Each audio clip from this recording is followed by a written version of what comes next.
Across many central areas of England, parts of Wales too, and showers are going to continue for north and western areas too. So fairly limited sunshine to come on Saturday. A bit of a drier afternoon for parts of northern England and Wales, but temperatures definitely below par.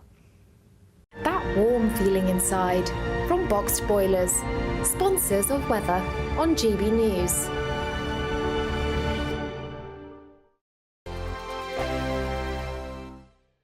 Don't miss out on your chance to win a whopping £30,000 in tax-free cash to spend however you like. It's extra cash that could really make a difference to your coming year. You could find yourself on that holiday you've always wanted to take, buy that treat that always seemed out of reach, or just send some of those day-to-day financial stresses packing. £30,000 could be yours, but time is ticking. For another chance to win £30,000 in tax-free cash, text CASH to 63232. Text costs £2 plus one standard network rate message. You can enter online at gbnews.com/win. Entries cost £2. Or post your name and number to GB07 PO Box 8690 Derby DE1 9TT. UK only. Entrants must be 18 or over. Lines close at 5 p.m. on the 30th of August. Please check the closing time if listening or watching on demand. Good luck. Hi there, I'm Michelle Dewberry and I'm going to take a second to tell you all about my show, Dubes & Co. We start off with the issues of the day. We then bring in both sides of the argument. We get rid of the disrespect. And then you throw me into the mix. And trust me, I'll tell it exactly how it is. And then, of course, the magic ingredient, you at home. We mix it all together and what have we got, in my opinion, the best debate show in town. Monday to Friday, 6 till 7 on GB News, Britain's news channel. Welcome to State of the Nation, daily plunge into the stories shaping our country. I'm Jacob Rees-Mogg, and Monday to Thursday we bring you the insights, the facts, the truth about how our country is being governed. Because what happens in Downing Street matters down your street. Tune in to State of the Nation every Monday to Thursday, 8 to 9 o'clock. Only on GB News, the People's Channel, Britain's news channel. Join me, Camilla Tominey, for a frank and honest discussion with those in power that cuts through the spin and gets to the heart of the issues shaping our nation. You haven't confirmed that you want to stand as leader, but you haven't ruled it out either. This report basically says that he's not fit to stand trial. Is he indecisive? Incompetent? I deliver the dose of reality Westminster needs. That's the Camilla Tominey Show at 9:30 every Sunday on GB News, the People's Channel, Britain's news channel. Are the newspapers getting you down? My wife didn't divorce me that month. Struggling to separate the wheat from the chaff? I know that it's a bit of a circus at the best of times. Well, don't worry, Headliners has got you covered. We'll take the burden of reading the day's news, and if we get depressed, who cares? It's an occupational hazard, frankly. That's Headliners on GB News from 11 p.m. till midnight, and the following morning, 5 till 6 a.m. on GB News, the comedy channel. Nah, just kidding. Britain's news channel.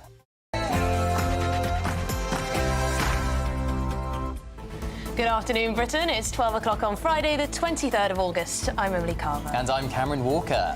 Breaking news this hour, a body believed to be that of Mike Lynch's daughter, Hannah, the sixth and final person missing after a luxury yacht sank in a storm off the coast of Sicily, has been found. That's according to the Italian Coast Guard. Live shots here as rescue workers return to shore. We'll have the very latest with our Home and Security editor. And a cold winter ahead. Charities warn pensioners could face the worst winter on record, with a £500 jump in their energy bills due to Labour's decision to scrap the winter fuel allowance. This as the average household energy bill is set to rise by 10%. Celebrating Elsie's special day, locals have lined streets decorated with pink ribbons to celebrate the life of 7-year-old Elsie Dot Stankham, killed in the Southport knife attack. And is Labour the party of cancel culture? Nearly 600 academics, including Richard Dawkins, have signed a letter urging the Education Secretary to rethink her decision to scrap the Free Speech Act. They're warning that without action, staff and students could be hounded, censored and silenced for holding legitimate legal views. And killer dog remains on the loose. Police have caught 2 dogs believed to have attacked a man found dead in a back garden in Birmingham. But 1 dog could still be at large.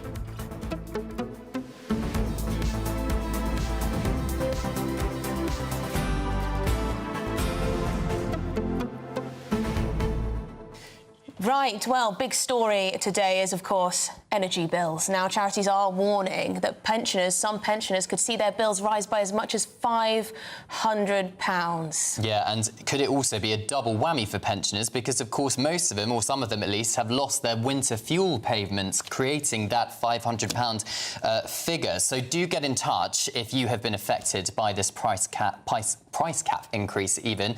GBnews.com/your Something like that. Something like that. You know the drill. I was about to give you the old email address, but It's no, on the it's all screen. on the website now. There you go. It's on the screen, yeah. GBnews.com/your say. Please do get in touch. Worrying time to think that bills could be rising by so much. Of course, Keir Starmer in the past has talked about how it's a travesty when the energy price cap goes up. He's talked about how he's going to bring energy bills down. Of course, he's putting a lot of power in the hands of Ed Miliband as well, the energy secretary now, to get all this GB green energy going and the like. Does he have the answers? How concerned are you? We'd like to read out some real-life stories, really, this afternoon on the show, because it's real people that are impacted by these hikes. Yeah, and the Energy Secretary, or the Shadow Energy Secretary, saying this morning that instead of prioritising cheap energy, the new Labour government are pursuing Ed Miliband's reckless net zero targets without thoughts for the costs. And that's an interesting point, isn't it? Are we going too hard with net zero, increasing the cost of energy for the average person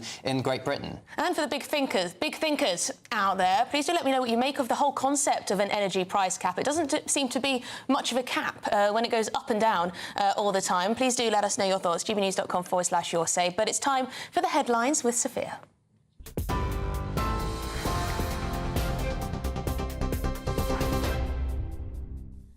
Good afternoon from the GB newsroom. It's just gone 12 o'clock. Your headlines. As you've been hearing, Italian rescue divers have found the body of the last missing person, believed to be Mike Lynch's daughter, after the British tech entrepreneur's yacht sank off Sicily this week. These are some live pictures coming to us from Sicily. 18-year-old Hannah Lynch was the last remaining person missing after the sinking of the Bayesian on Monday. 6 bodies have been found in the search of the wreckage, taking the number of confirmed deaths to 7. Households face higher energy bills this winter after Ofgem increased the price cap to an average £1,717 from October, adding around £12 a month to an average bill. Ofgem said that the 10% rise was largely due to higher wholesale gas prices. Energy and Net Zero Secretary Ed Miliband says he understands people's concerns. I know this will be really worrying news for lots of families who will face even greater struggles this winter, and it's a direct result of our country's exposure to international gas markets that are controlled by dictators, and that is a legacy left to us by the last government. That's why this government has a plan to do something about it. Our mission for clean, homegrown power that we control in this country. In other news, Match of the Day and One Show host Jermaine Jenas has been sacked amid claims of inappropriate behaviour.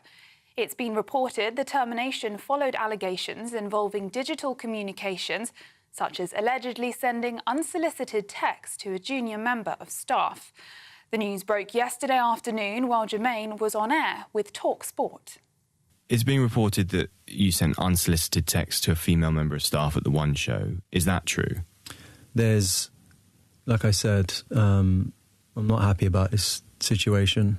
I'm going to be speaking to my lawyers about it, is all I can say right now. I'm not happy at all about the outcome of this, but I've got to leave it in the hands of the lawyers right now. Were you surprised that any complaint was made against you? I can't really talk, maybe as much. I can't really talk right now. Now, the funeral of Elsie Stancoombe, who died in the Southport attack, is underway today as her parents released a new photo of their truly unforgettable daughter. The 7-year-old was one of 3 girls killed in a knife attack at a dance class in the Merseyside town last month. Her family said they want today to be known as Elsie's Special Day and a celebration of her life. In the US, Vice President Kamala Harris has formally accepted the Democratic nomination for president on the final night of the party convention in Chicago. She also took aim at her opposition candidate during her speech. The Vice President went on to say the only client Donald Trump has ever served is himself. Consider the power he will have, especially after the United States Supreme Court just ruled that he would be immune from criminal prosecution. Just imagine Donald Trump with no guardrails. But America, we are not going back. We are not going back. To domestic politics now, and Tory leadership candidate Tom Tugendhat has apologised for record migration figures during the Conservatives' time in power. He sat down with our political editor, Christopher Hope, in this exclusive chat. On immigration, how do we finally, once and for all, deal with this issue of big net immigration? Would you like to apologise for seeing those big numbers come to the door? Look, absolutely. And, we've all got to stand on our record. Was it wrong then to allow, 1.2 million to arrive in 2 years legally? No question. Absolutely no question about it. Because what we've got to do is we've got to make sure immigration is at a level that the British people and British society... And what's your level? ...can integrate. Well, look, I'm interested in the levels that we saw between 1990 and sort of 2010. Then it was... What is that? It was about 100,000 roughly, 120. And police have now caught 2 of the 3 dogs that were on the loose, which were believed to have attacked a man found dead in the back garden of a property in Birmingham. West Midlands police say the 33-year-old man who was looking after his brother's dogs was found dead in Hereford Close yesterday with bite marks. Those are the latest GB News headlines for now. I'm Sophia Wensler, more in half an hour. For the very latest GB News direct to your smartphone, sign up to News Alerts by scanning the QR code or go to gbnews.com/alerts.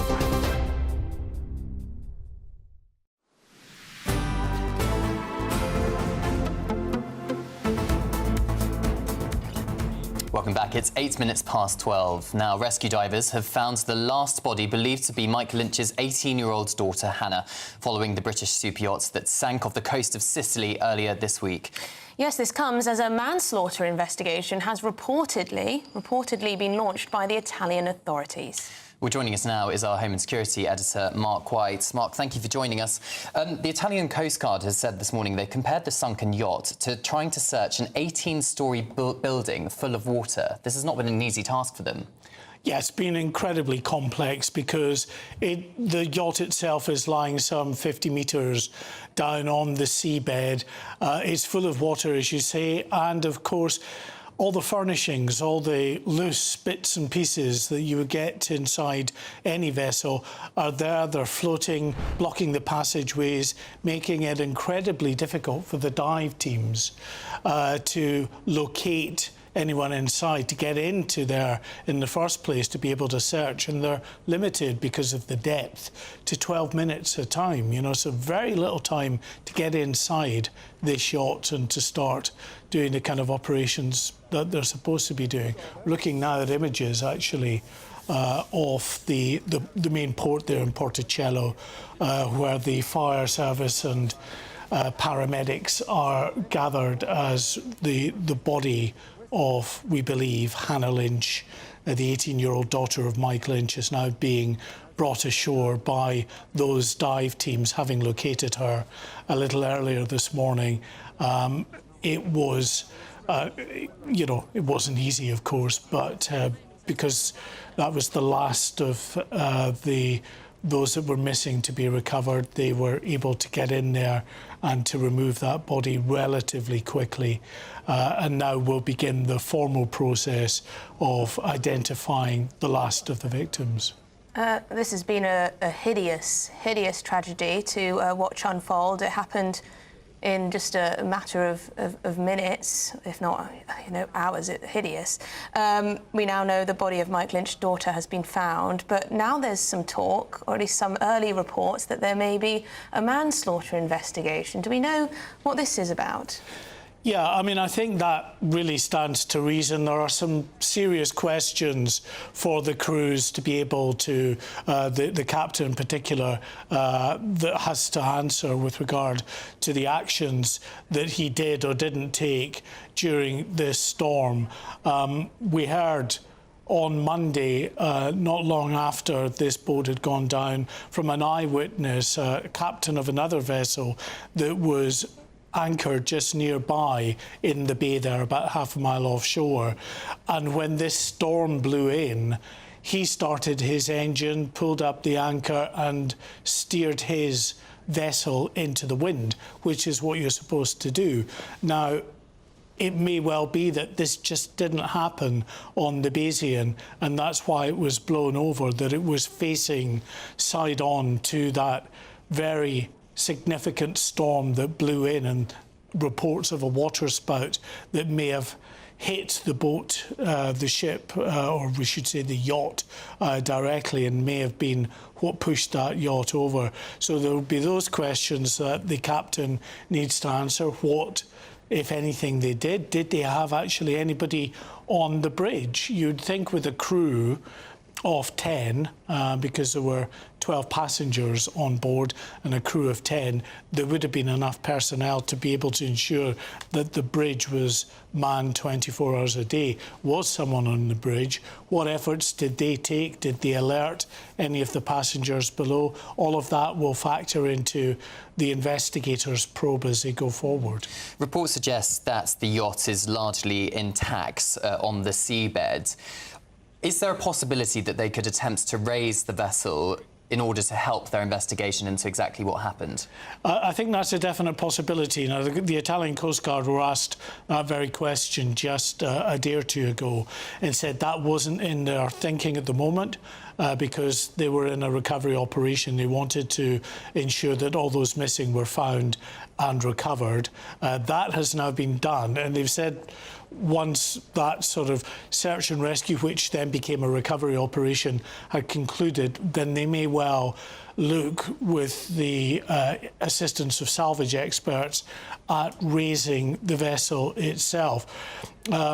That would certainly help with the investigation, but to be honest, the divers going down there will have made assessments as well. They will have taken photographs of the wreck, and then indeed they can go back down and carry out the types of survey that would assist the investigators going forward. So, for instance, where the hatches left open, they'll be able to determine that fairly quickly, because one of the concerns is that because it was hot in that area at that time, that the hatches may have been opened just to cool down the yacht.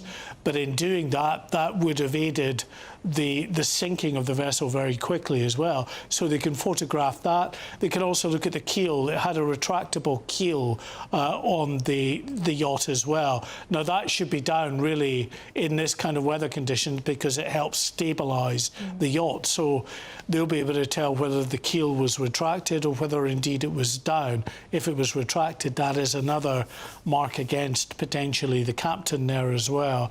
And they'll look at the general damage to the vessel itself. Initial reports from the divers suggested there wasn't much in the way of damage, that this yacht looked to be fully intact. Yes, and I was reading that it can be a very costly process to lift a ship off the floor of the sea there as well. The chief executive of the firm that built this boat has spoken out and said, essentially, there's nothing wrong with the way we've designed this boat.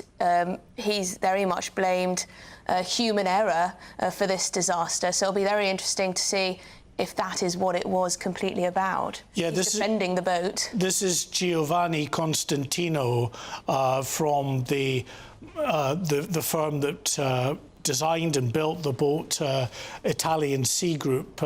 He's the CEO of that firm, and he was very clear in his mind. I mean, he described it as unsinkable, but it's just ridiculous, obviously. But he did say that, you know, it was very safe, the boat, in the way that it had been designed and built, and he pointed the finger firmly at the crew and suggested that it was human error that may have resulted in this boat sinking. So some real questions from James Cutfield, who is the skipper of this boat, to answer. He's already been questioned for, I think, up to 2 hours by Italian police. Prosecutors, incidentally, are due to give a news conference tomorrow morning in a neighbouring town. So that may well be to confirm that they are launching a formal manslaughter investigation into what happened on Monday. Wow, OK, well, thank you very much indeed. Mark White, our Home and Security Editor, thank you. So, yes, the latest, that there could be a press conference tomorrow to find out more whether there is a manslaughter investigation. There's lots of questioning of the captain, it seems. And we'll keep you right up to date here on GB News on that press conference tomorrow. But coming up, households are set to face higher energy bills this winter, and we want to know what it means for you. We're discussing all of that after this.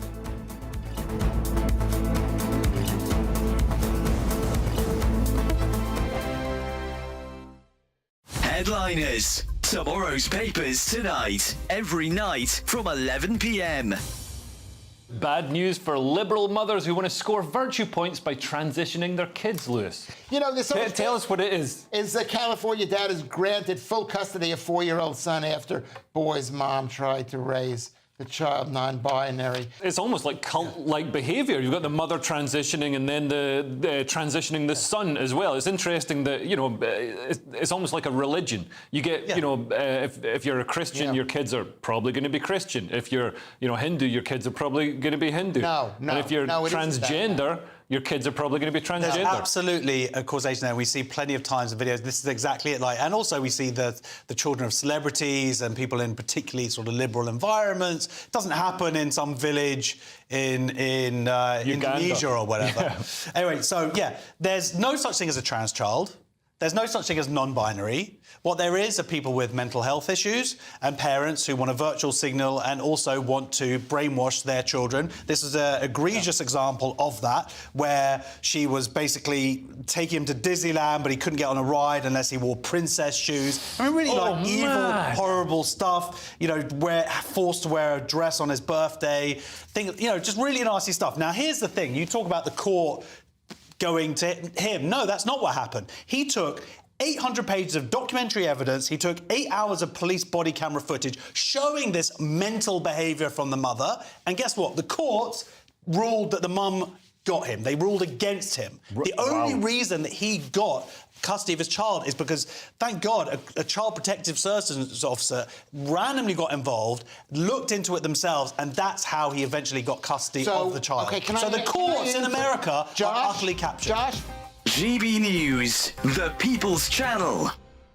If you want your news to be straight talking, this is a nightmare for the Conservatives again. Down to earth. It's not just Nottingham where this is happening, is it? And most importantly, honest. Hard-working, middle-class taxpayers, they'll get their book thrown at them. Then catch me, Martin Daubney, Monday to Friday, 3 till 6 p.m. on GB News, Britain's news channel.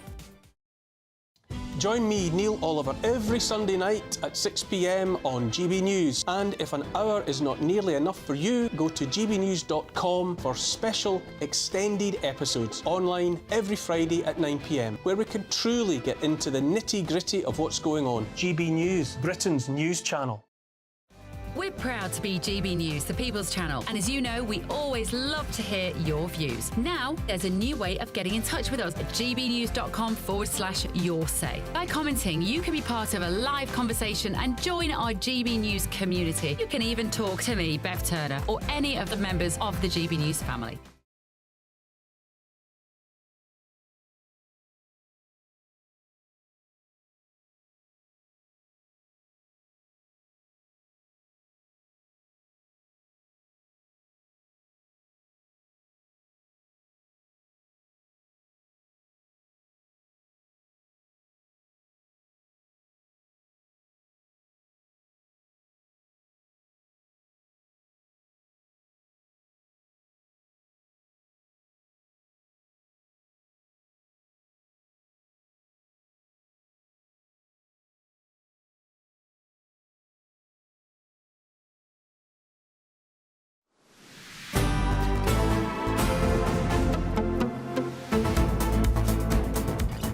Well, welcome back to Good Afternoon Britain. It is now 12:21. Lots of you have been getting in touch already about the energy price cap hike. Those energy bills look like they're going to go quite a bit higher, particularly for pensioners with this winter fuel allowance. Rowena doesn't like being called a pensioner, actually. She says, I'm a pensioner and I get fed up with the label. We're parents, grandparents, friends, etc. with a lifetime of experience behind you. I don't mean to be rude by using the term pensioner. I'm sorry. It's just a collective, and the winter fuel allowance is for pensioners. And alas, that is going to be scrapped in part. It certainly is. Mel says the solution to energy prices is to frack. Make it a condition of permission to frack that any gas must be sold to GB only, as in Great Britain only. That's the point, I suppose. I don't think Ed Miliband is going to let anything be fracked in this country, do you? No, he likes his green energy, doesn't he? Absolutely so I suspect not. But it's worth pointing out, because in the United States they don't have this massive problem with energy, which is why they've got much more growth in their economy, at least for now, although things are looking a little bit dodgy over there as well. Well, they are self-reliant. I suppose that's what Labour is planning to do with this great British energy initiative. That's true. We'll have to wait and see if that works. Bill says, I have been told by my supplier that my direct debit will go up by £147 a month. Wow. We have heating on 24/7 during cold spells, as my wife is housebound and disabled after cancer and a stroke. We're really sorry to hear that, Bill, but of course this just shows that many households have different issues and are genuinely going to struggle with this, aren't they? Yeah, Bill, do get in touch and let me know if you're a pensioner and that you won't be receiving the winter fuel allowance. Perhaps you're younger than that, I don't know, but do let us know a little bit more information on that. That does seem a huge increase, particularly if you're at home all the time. Anyway, we're joined now by our political correspondent Olivia Utley to talk about the political implications of this, or at least the politics behind this move. Keir Starmer, not too long ago, was very angry with the Conservatives about the energy price cap and how it had been hiked and how energy bills were so high. He's promised to bring them down. A month or so into the job, they're going up. Well, exactly, and it is a real headache for the government. Obviously, this is going to have a huge effect on ordinary people, like we've heard from some of our viewers there. It is a much smaller hike than we saw in January last year, but the last two winters have been relatively mild. If this price hike comes hand in hand with a cold winter, then you could see real problems for pensioners. And of course, it's put enormous pressure on Rachel Reeves to delay that scrapping or the massive cutting down of that winter fuel allowance. 10 million pensioners are expecting to lose their winter fuel allowance before the winter kicks in. And it could be really, really difficult for them. The other issue for the government, well, there are multiple issues that this raises for the government. One of them is that high energy prices aren't just for households, they're also for businesses. And ultimately, they make businesses much, much less competitive. As we saw when the bills hiked last time, lots of pubs, lots of restaurants who just about managed to survive COVID ended up having to close down. Now, that is the last thing the Labour government wants. The Labour government has promised growth. It's expecting growth. We're already seeing inflation going down, interest rates going down. On the whole, it looked like a pretty good economic backdrop, or at least an improving economic backdrop for this Labour government. But this throws all of that out of the picture. Really, really tough for Labour. The other thing, of course, which I think you mentioned a little bit earlier, is the spotlight it's going to throw on Labour's green energy plans. You could argue that because Ed Miliband in particular is racing so quickly towards net zero, it's ending up putting energy prices up for ordinary people. And that is what Claire Coutinho, the shadow energy secretary, has argued this morning. So this is going to be a real headache for the new government on lots and lots of different fronts. It absolutely is going to be a headache, and as you know, the GB Energy, it might sound like a nice idea, it might be quite popular when people are polled about it, but what people really want is cheaper energy bills. They don't necessarily mind where it's coming from. Yeah. They'd prefer greener energy supplies, of course, but if those numbers don't go down in their bills, then it's it's another thing, isn't it, really? But yeah, perhaps to get people on side, you certainly need them to be a lot cheaper than perhaps they would currently be with these net zero targets, so we'll have to wait and see on that one. Absolutely. Thank you very much, Olivia. We'll catch up with you a little bit later on.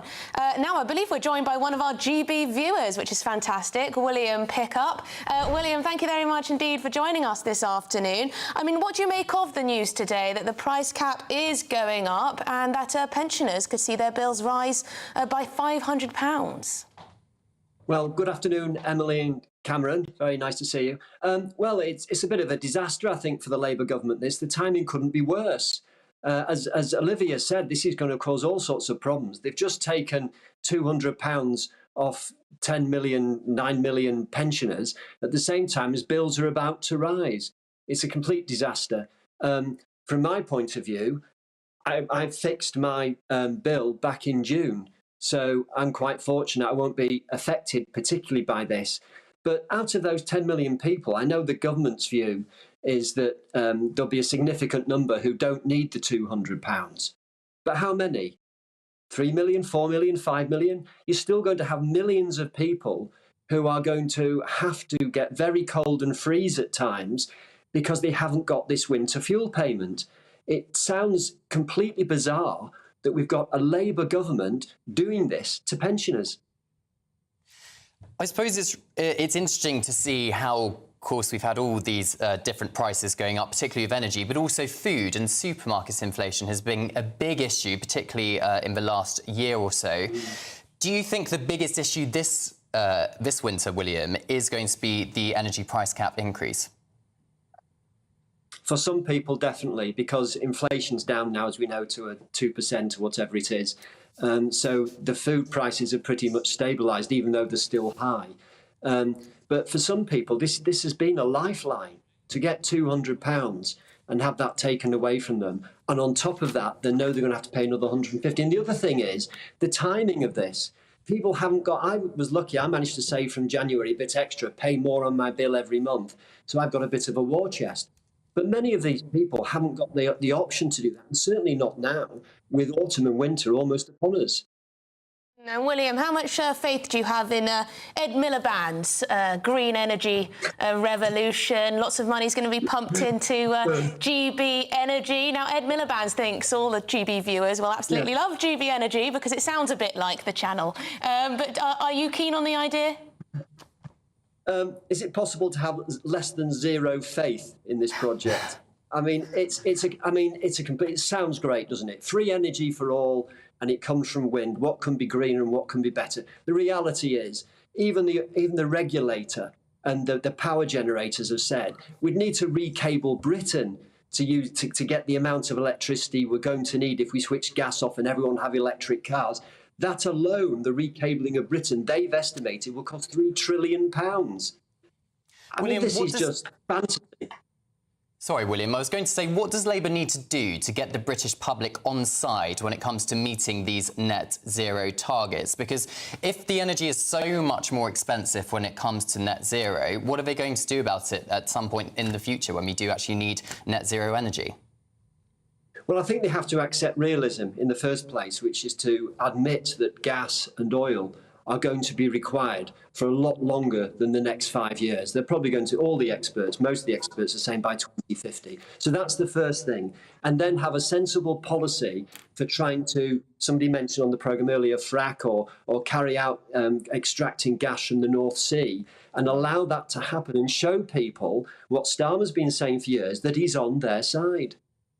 Yeah, I think a lot of people would agree with you. It's got to be pragmatic rather than too dogmatic and ideological. I mean, fundamentally, people need to be able to keep their homes warm, don't they, particularly in the winter. William Pickup, thank you very much indeed. I hope to speak to you again. Thank you for coming on. You're a GB viewer and also concerned with our energy policy, really. We've got some more views. Oh, George says, hello. George says, good afternoon, Emily and Cameron. I received the winter fuel allowance, but now they are putting prices up again, and I will not be putting my heating on. I will not be ripped off to fill the pockets of greedy fuel companies and their shareholders. ISO, what has Labour ever done for pensioners? Absolutely nothing. Well, this is another point, isn't it? Lots of people saying, a lot of the charities that have got involved in this area of policy are saying, you know, it's not just the government to blame, but also these companies are making so much profits. I mean, I don't know who really is to blame, but I'm starting to think, what's the point of an energy price cap at all? Indeed. If it can just shift like this all the time, is it actually keeping those bills down, or is it just artificial? But also, what I don't get this morning is that Labour and Conservatives seem to be blaming each other for the problem we've had this morning. Labour is saying it's the legacy of a Tory government, and then the Tories are saying it's all down to these net zero policies which Ed Miliband is pushing. So who are we meant to believe here? Yeah, and John says Labour just care about the unions. Well, yes, lots of people are saying, you know, you're taking away the winter fuel allowance. Is that to pay directly into the pockets of the train drivers? I mean, this money doesn't come from anywhere. It doesn't grow on trees. Then you've got Dale Vince, who's the eco-tycoon, who's back to the Labour Party with donations in the past, saying, hang on, the answer to all of this is just tax the rich more. Do you buy into that idea? Interesting. We'll keep those views coming in. This is Good Afternoon Britain. Lots more still to come on today's show. We're outside a new broadcasting house in central London as the Match of the Day and One show presenter Jermaine Jenas is sacked from the BBC. More on that after your headlines with Sophia.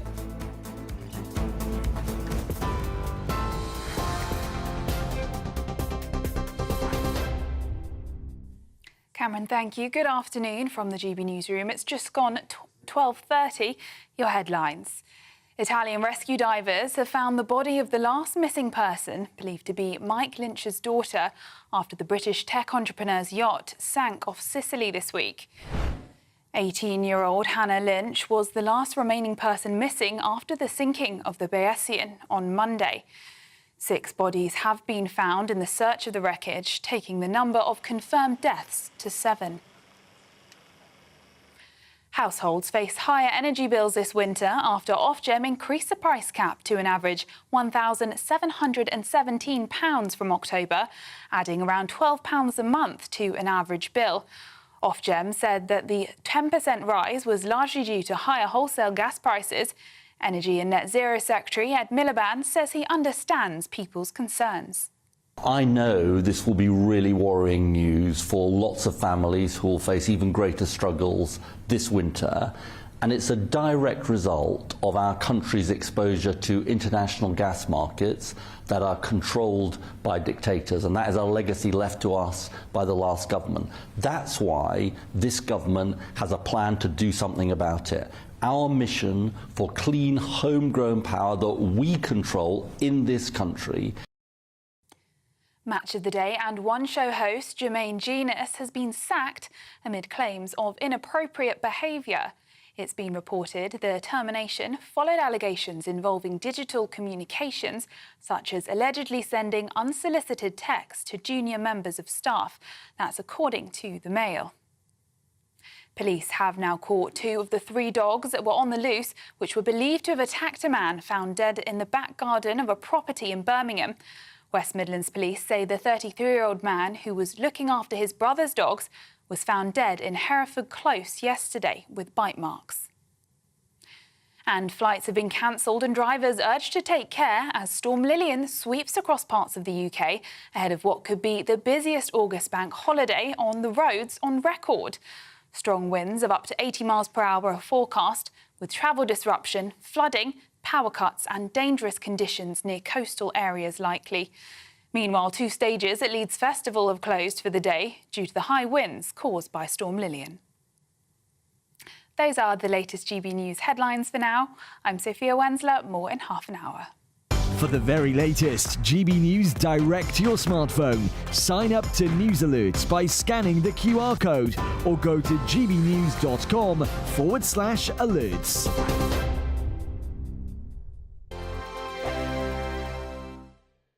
Hello, welcome to your latest GB News weather update from the Met Office. It has been a busy start to the day, but Storm Lillian is going to ease through the rest of the day, and the disruption it's caused should ease as well as it turns much drier for many of us, but it's still going to feel fairly breezy and cool. Here's Storm Lillian moving away into the North Sea as we head into Friday afternoon, and behind it, a few showers breaking out across parts of northwestern Scotland in particular, as well as Northern Ireland. Drier elsewhere, some sunshine actually for many eastern areas of England in particular, but there is going to be a fairly brisk breeze through much of the day. Not quite as strong as it was first thing this morning, but it will cool things off a little. So temperatures quite widely in the mid to higher teens. 21 or 22 degrees is likely, though, across the south and east, where we've got a bit more sheltered sunshine across parts of East Anglia.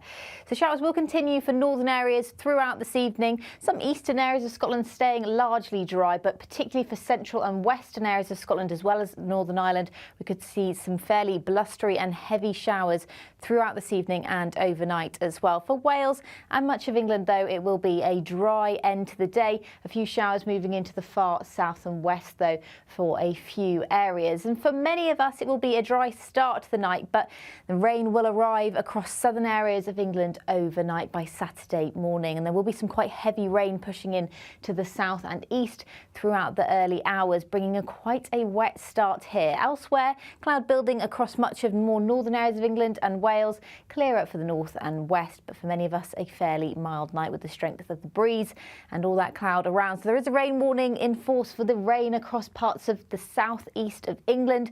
It will likely last until around lunchtime, so it could take a while to clear. But once it does, behind that, there's a risk of some quite heavy showers breaking out as well. So another day of sunny spells and showers and temperatures below par for the time of year. See you later on. Bye-bye. The latest GB News travel. Northbound on the M1, there is a lane closure to emergency barrier repairs at Chap for junction 39.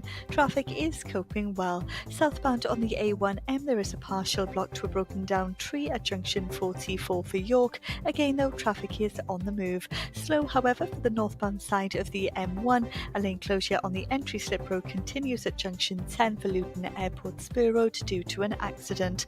All cleared for the eastbound side of the M27. An earlier broken down vehicle has now been removed from 9 through to Wickham at junction 10.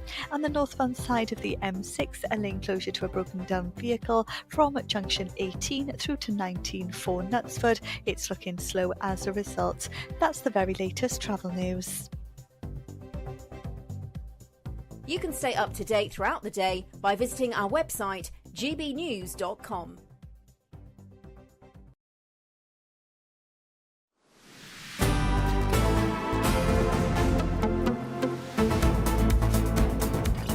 Welcome back. It's 12:37. You're watching and listening to Good Afternoon Britain with me, Emily and Cameron.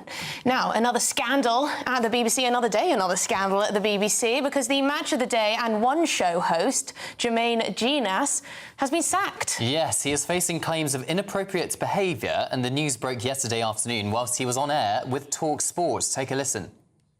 You know, I'm going to be speaking to my lawyers about it, is all I can say right now. I'm not happy at all about the outcome of this, but I've got to leave it in the hands of the lawyers right now. Were you surprised that any complaint was made against you? Yeah, there's two sides to this whole thing, and, you know, my lawyers are going to be taking over from now on. OK, well, joining us now is our reporter Ray Addison, who is outside New Broadcasting House. I mean, Ray, what do we know about this? He was on Talk Sport, was it yesterday? Has he also been taken off air with that radio show as well, radio broadcaster? What's the latest? Yeah, well, we understand he was presenting the, I think, TalkSport Drive Time show at the time. In fact, the news of his sacking had come in, we're told, just before he went on air, but there wasn't anybody else that could replace him. So the decision was to go ahead with that broadcast. And then later on, he gave an interview to TalkSport News, where we saw those clips there, those comments that he made, where he kind of didn't really give a lot of details other than to say that he was very unhappy with the situation and he was going to be talking to his lawyers. With TalkSport, he is no longer scheduled to be presenting with them at this time, and also he works with TNT Sport doing commentating on Formula E, and we understand he's not scheduled to be doing any work with them as well for the next month or so. It's been dropped by his agent, MC Saatchi. His profile page has been taken off of their website. Apparently over in the BBC headquarters in Manchester, there's a poster of BBC Sport that he featured in. That's been removed, and so there's a lot of work underway at the moment, it would appear, as people sort of turn against the former England footballer, professional footballer, to try and sort of distance themselves from him. But yes, the story broke yesterday by the Sun newspaper. It follows reported complaints of inappropriate behaviour in the workplace made to a female member of staff on The One Show. He's been hosting on and off on The One Show show since 2020. She reportedly received what the Sun's describing as flirty text messages and contacted a member of staff, presumably a senior member of BBC staff. They then launched an immediate investigation, and during that period, apparently more women came forward. There's also been reports today that since his sacking, other women have reportedly come forward too, and so it seems that there is a sort of a swell of sort of people coming forward at this time. In terms of the questions that remain, in that interview that Jermaine Jenas gave, he really didn't comment much. He didn't say whether it concerned more than one colleague. He didn't say if he was surprised that a complaint had been made against him. He didn't say when he'd been sacked. But obviously the BBC's faced criticism over its handling of some recent scandals, particularly the Hugh Edwards situation. They were criticised that it took so long before he left the corporation, and of course he resigned. He wasn't fired, and it seems like the BBC is really trying to get ahead of this a little bit. In fact, the Independent's reporting that a message was sent by iPhone by Alex Kajelski, the head of sport with the BBC, sent a message from his iPhone simply saying, "Hello all, I wanted to let you know that Jermaine Jenas is no longer working with the BBC. Thanks, Alex." So very short and snappy message, which reportedly just simply shocked a lot of his colleagues. And I think maybe what we're seeing here is, following all of that criticism of recent scandals, BBC really trying to get ahead of it. It means he's no longer going to be working on the One Show. He's no longer going to be presenting or commentating on Match of the Day or doing any other football work with the BBC, which he had been seen as a possible replacement one day for Gary Lineker. And it's been estimated that he's being paid, or was being paid, by the BBC around £195,000, and so that source of income, that revenue to him, has now gone. The Sun's reporting that his wife of 13 years, Ellie, is saying that she will stand by his side. She's a former model. She's the mother of 3 of his 4 children, so that's the latest in terms of that. But of course that will be a very difficult time for the family. And of course this is just the latest scandal that the BBC has been hit with. Most recently the Strictly Come Dancing scandal, Hugh Edwards, which I've mentioned as well. And the BBC is really trying to crack down on this. They announced that they have confirmed plans for an independent review of workplace culture here at the BBC over concerns about the potential for inappropriate workplace behaviour, particularly, they say, in creative and editorial environments. And so it seems that there is just now a zero tolerance approach. OK, Ray Adson from outside BBC's Broadcasting House, thank you very much for that. I mean, there's been a number of scandals now with the BBC. Of course, we've had Hugh Edwards, and now we've had Jermaine Jenas. Of course, there's absolutely no suggestion of illegality with the Jermaine Jenas case, and he says there are 2 sides to every story. He is consulting lawyers. But what does this say about perhaps the culture of broadcasters like the BBC, and also ITV have had their own similar share of scandals, about abuse of power of somebody in a senior position, a presenter or a well-known individual in a senior position, kind of allegedly taking advantage of a junior member of staff? Is it the types of people that go into broadcasting? Perhaps, perhaps there's a level of arrogance there. He's had a very successful career. What makes you think you can just sort of do whatever you like? And if people don't raise complaints at the time, you think you're getting away with it, but it's just because there's a fear factor, isn't there, if you're an underling? But it looks like yet another Me Too moment at the BBC. Yes, lots of allegations, but the difference with this case, I think, is the BBC have acted incredibly quickly on these allegations. And of course, we have to stress they are only allegations, and Jermaine clearly is consulting lawyers and says 2 sides to every story, but we'll keep you up to date on that one. I mean, it is interesting, isn't it? Already dropped by his agency, dropped by the BBC, dropped by TalkSport, probably TNT as well. It is when allegations like this come out, everyone wants to completely distance themselves from you. Who knows what will come out, but we'll be following it for you. So we'll let you know. This is, of course, Good Afternoon Britain. We're on GB News. Now, coming up, ministers have been accused by some of Britain's most eminent academics, including Richard Dawkins, of giving into cancel culture. This all relates to freedom of speech within universities for staff and students. We're going to be speaking to one of the academics who have signed a letter to the Education Secretary after this.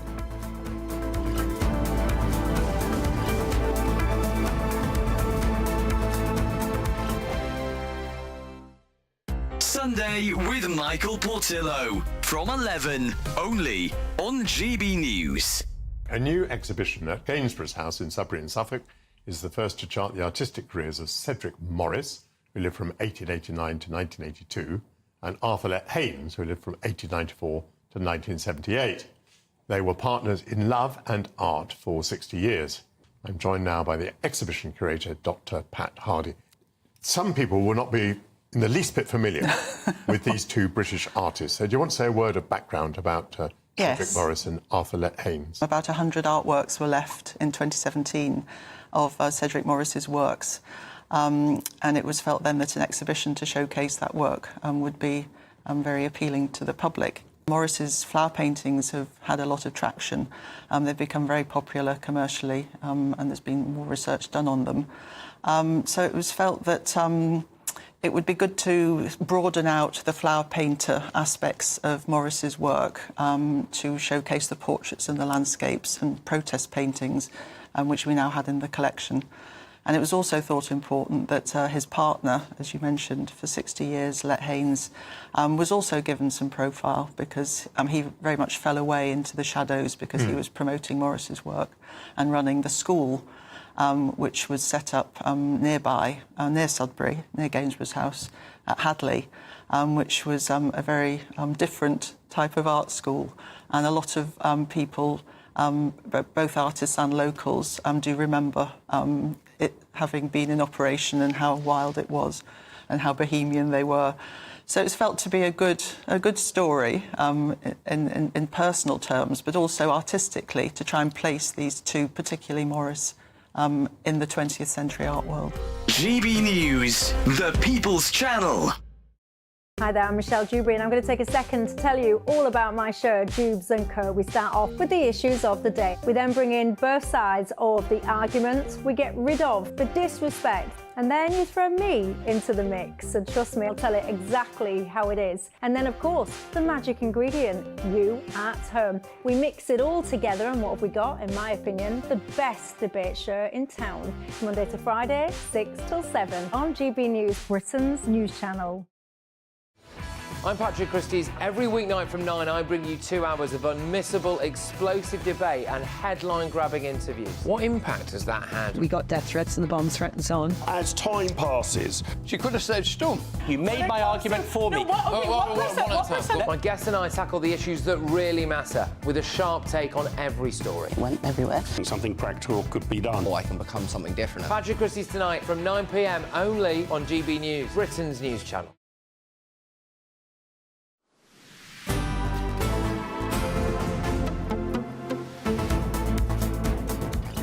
Welcome back. It's 12:48. You're watching Good Afternoon Britain on GB News. Now, Education Secretary Bridget Phillipson, she's suspended legislation that would have forced universities to defend free speech on campus, but academics have hit back, calling for her to rethink the decision. They've warned a failure to act would allow staff and students to be, and I quote, hounded, censored and silenced. Yes, indeed. Well, we're joined by Professor of Law at Swansea Law School, Andrew Tettenborn. Great to see you, Andrew. Now, I understand you've signed this letter to the Education Secretary.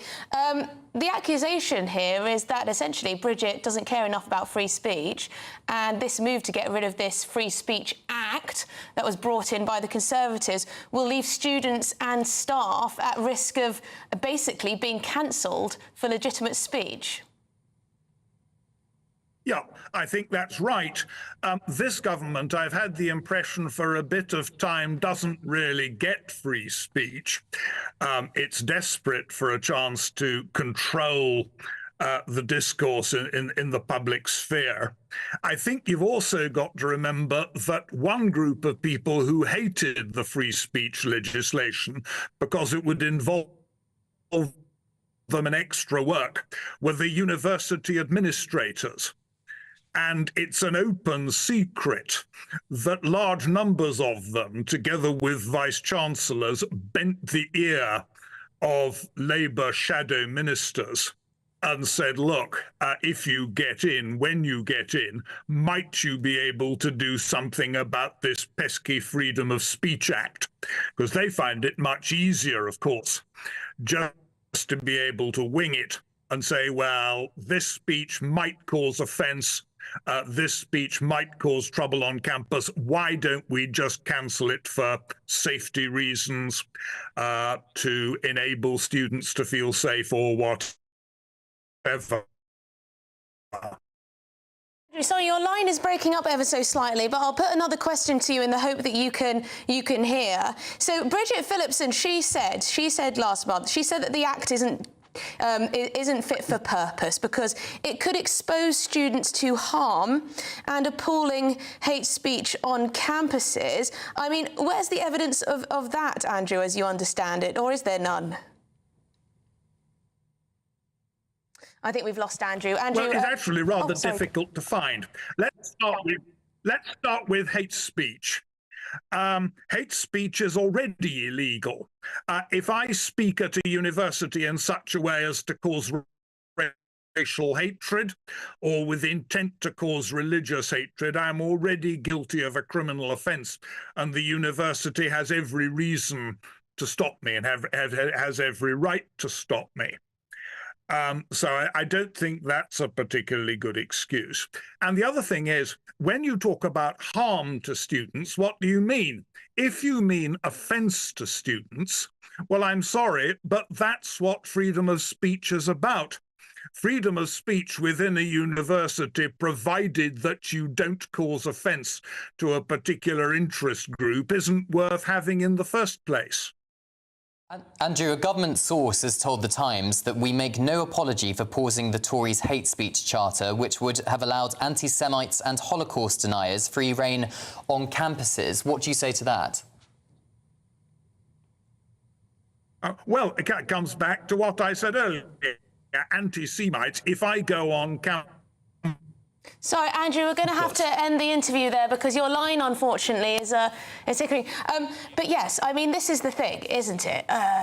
It depends whether you think there are some speakers out there who should absolutely never be given a platform. And it goes back to, remember when Nick Griffin from the BNP was given a platform on BBC's Question Time? Yes, a lot of people said that was actually a good thing because people heard what he had to say and they rejected it, and the BNP declined in support, and there was a lack of appetite for his brand of politics and his views.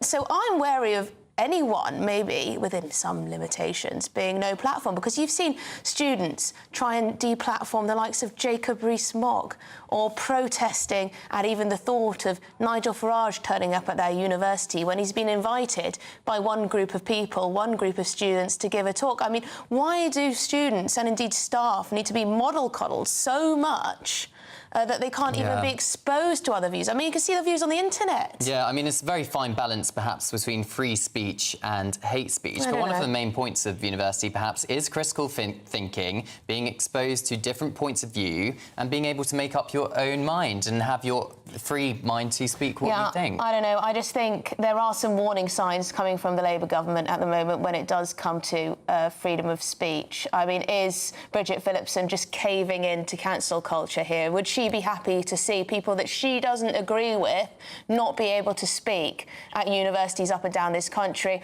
I worry that maybe she would be happy with that, to be honest. Yeah. Well, where's the line? Yeah, where's the line? Let us know your thoughts. gbnews.com/your say, but nearly 600 academics wanting her to U-turn on this. So there you go. We've got lots more coming up, including some news on the sunken super yacht in Sicily. Stay with us.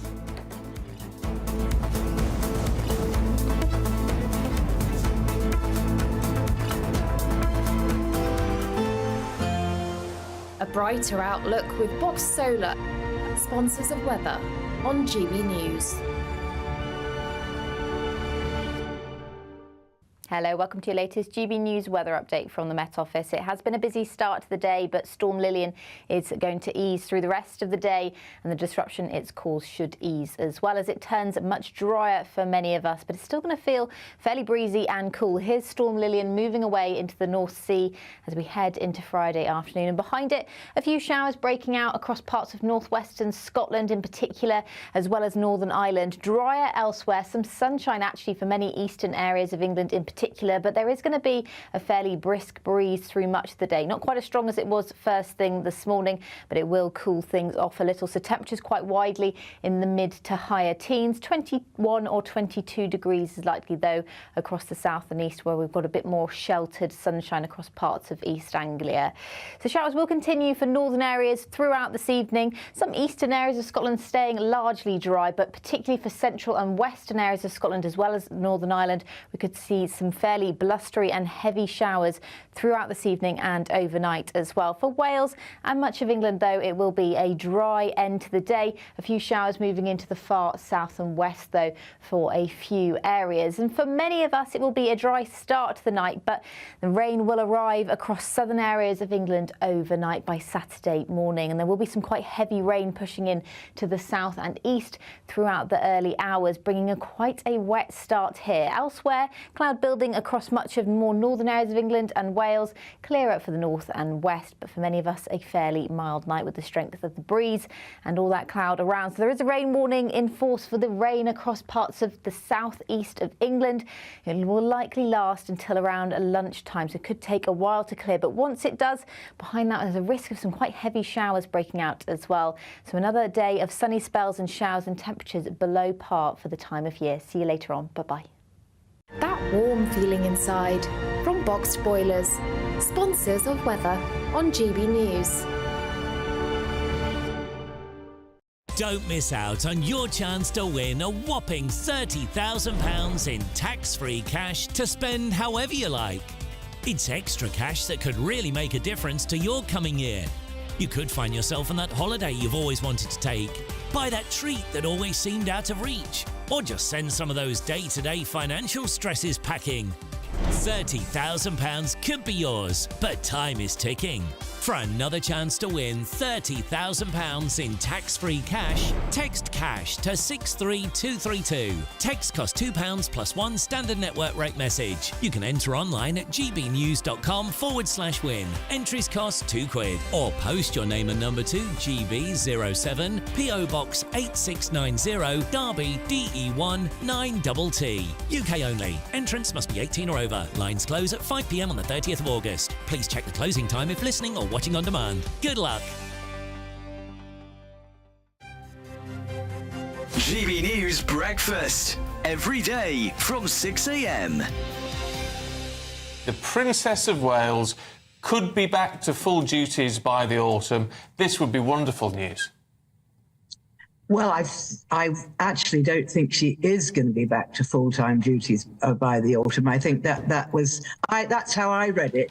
But in fact, I think what they were saying, this is a report by the Daily Mail's royal editor, Rebecca English, is that Catherine is still recovering and she's still having treatment, but she doubts whether she'll be back to full-time duties, but we will be seeing her. So we will be, seeing her at big royal events, and she'll, if she's up to it, she will, appear now and then. But most of her work will be done from home because she's still having the cancer treatment. And as she said way back in the summer, she has good days and she has bad days.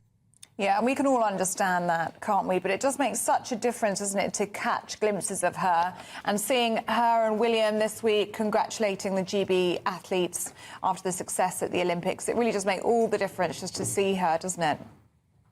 It certainly does. And I think, she wants to get out there, but I don't think she's going to be back at the daily chore of royal duties, visiting hospitals, things like that. I don't think she'd be strong enough to do that. But, she looks terrific. We know she's had a brutal year, in fact, probably much, much worse than any of us can imagine. And so she's, doing what her doctors are telling her. She's taking it very gently. I'm sure she wants to go full steam ahead, but she is being restrained, as it were. GB News, the People's Channel.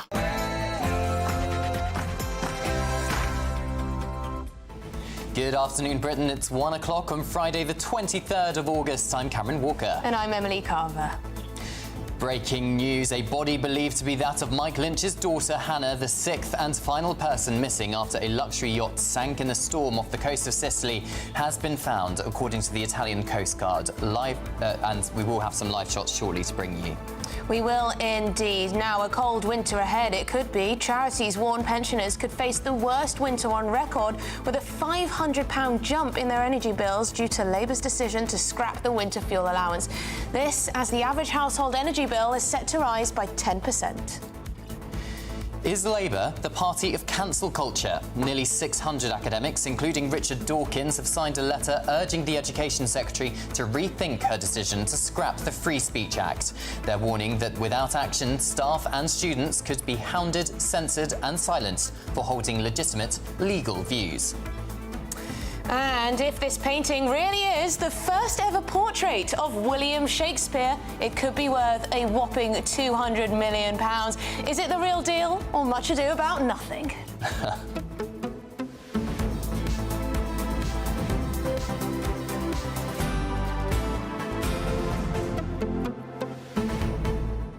This is a wild story, isn't it, Cameron? This man, I believe he's a window cleaner. Yeah. He's got this painting he discovered in his home, and it could be a portrait of William Shakespeare, and if so, could be worth a hell of a lot of money. Yeah, imagine having that hanging in your bathroom. I mean, it's weird because the photograph itself, or the image itself, doesn't look like the usual William Shakespeare painting we're used to, but if it is authenticated, which we believe it has been, could be worth up to £200 million. That'd be pretty This is cool. Sensational. Would he get the money? Yeah, and I like your pun about much ado about nothing, too. Yeah, there you go. I'm sure we can think of some more. Yeah, send in some Shakespeare puns for us to keep us entertained. Yeah, but lots of you have been getting in touch. Quite a few of you really worried, actually, about the hike in energy bills. Liz has got in touch. She says, winter was bad enough the last couple of years. I'm really scared about this one. I move into one room and wrap up in blankets. She says food is expensive, but it is essential. How cruel are these people who clearly don't care about the elderly suffering and possibly dying? How do they sleep at night? I can sense, Liz, that you're very worried indeed. I really hope that you can get some support with your energy bills, at least. And Liz isn't the only one. George has been in touch. He says, how can our governments do this to the people of this country? People, including myself, are afraid to put the heating or any of the lights on. I bet their homes, as in the government's politicians' homes, are lovely and warm and all the lights are blazing all over their houses. I can't see these elites sitting in one room with one light on. And Paul's just said it was brilliant having a GB News viewer's opinion. Yes, we had a GB News viewer on a little bit earlier. He says he nailed pensioners' troubles. If only government had a similar minuscule amount of common sense, 10 million pensioners would not be panicking. But there you go. It'll be interesting to see what the government do about this one, because they did promise in their manifesto lower energy bills, and at the moment it looks like they're only going in one direction. Yes. So keep your views coming in, gbnews.com/your say. That chap with the Shakespeare portrait won't have to worry about his energy bills if it turns out to be the real deal. Anyway, let's get the headlines with Sophia.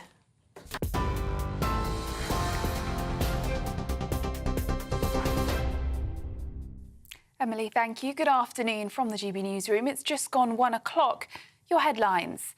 Italian rescue divers have found the body of the last missing person, believed to be Mike Lynch's daughter, after the British tech entrepreneur's yacht sank off Sicily this week. 18-year-old Hannah Lynch was the last remaining person missing after the sinking of the Bayesian on Monday. 6 bodies have been found in the search of the wreckage, taking the number of confirmed deaths to 7. Households face higher energy bills this winter after Ofgem increased the price cap to an average £1,717 from October. That's adding around £12 a month to an average bill. Ofgem said that the 10% rise was largely due to higher wholesale gas prices. Energy and Net Zero Secretary Ed Miliband says he understands people's concerns. I know this will be really worrying news for lots of families who will face even greater struggles this winter, and it's a direct result of our country's exposure to international gas markets that are controlled by dictators, and that is a legacy left to us by the last government. That's why this government has a plan to do something about it. Our mission for clean, homegrown power that we control in this country. In other news, Match of the Day and One Show host Jermaine Jenas has been sacked amid claims of inappropriate behaviour. It's been reported the termination followed allegations involving digital communications, such as allegedly sending unsolicited texts to junior members of staff. The news broke yesterday afternoon while Jermaine was on air with TalkSport. It's being reported that you sent unsolicited texts to a female member of staff at the One Show. Is that true? There's, like I said, I'm not happy about this situation. You know, I'm going to be speaking to my lawyers about it, is all I can say right now. I'm not happy at all about the outcome of this, but I've got to leave it in the hands of the lawyers right now. Were you surprised that any complaint was made against you? I can't really talk, maybe as much. I can't really talk right now. Now, the funeral of Elsie Stancombe, who died in the Southport attack, is underway today as her parents released a new photo of their truly unforgettable daughter. The 7-year-old was one of 3 girls killed in a knife attack at a dance class in the Merseyside town last month. Her family said they want today to be known as Elsie's Special Day and a celebration of her life. In the US, Vice President Kamala Harris has formally accepted the Democratic nomination for president on the final night of the party convention in Chicago. She also took aim at her opposition candidate during her speech. The Vice President went on to say the only client Donald Trump has ever served is himself. Consider the power he will have, especially after the United States Supreme Court just ruled that he would be immune from criminal prosecution.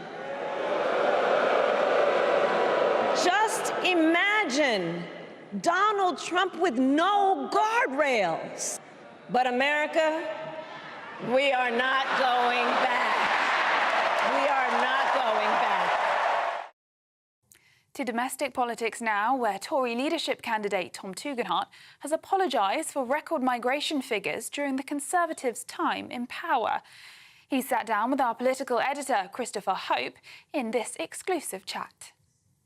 On immigration, how do we finally, once and for all, deal with this issue of big net immigration? Would you like to apologise for seeing those big numbers come to the door? Look, absolutely. And, you know, we've all got to stand on our record. Was it wrong then to allow, you know, 1.2 million to arrive in 2 years legally? No question.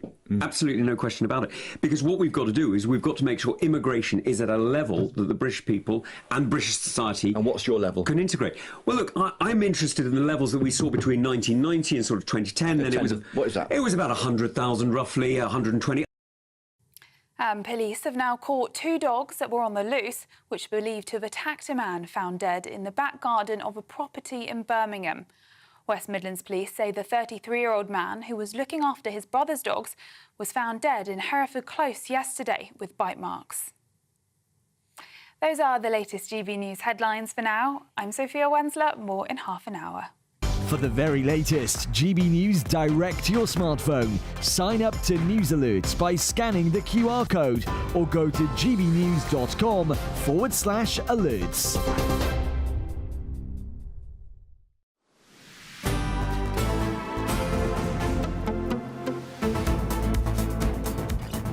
Well, good afternoon, Britain. It is now 1:08, and let's start off with the big news today that Ofgem's energy price cap will increase by 10%, and that's from the start of October for a typical household in England, Scotland and Wales. Yes, it means households are now set to face higher energy bills this winter. It comes after the regulator had lowered the price cap twice this year.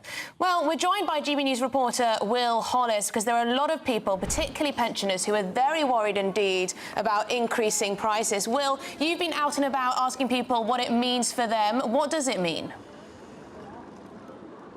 Yes, well, for the average family, that means that prices will rise by 10%, £149. Based on that new assessment, it's about £1,568 a year for a typical household right now. That's going to rise to £1,717. Now, that is less than it was 2 years ago when we had those massive price rises during the problems with Ukraine and Russia's invasion. But what's very different now about this time is the change in support. Families across the country had £400 worth of support during those winters, and particularly the effect that's been brought into question today is the effect on pensioners, as winter fuel payments will be taken away from around 10 million pensioners as it moves towards a means-tested system instead.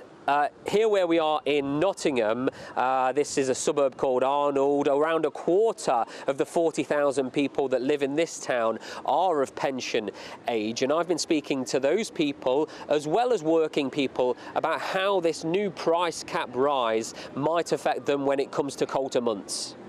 I target people that have gone to work all their lives. There's people on benefits that don't need to be on benefits, that are getting 3-4 times more than we are that have worked. I had 3 jobs at one time when my kids were small. The winter fuel payment for everyone, I think, was a bit ludicrous. I mean, I've heard of pensioners who've got private pensions who don't really need it, saying, "Oh well, I just bought a, I don't know."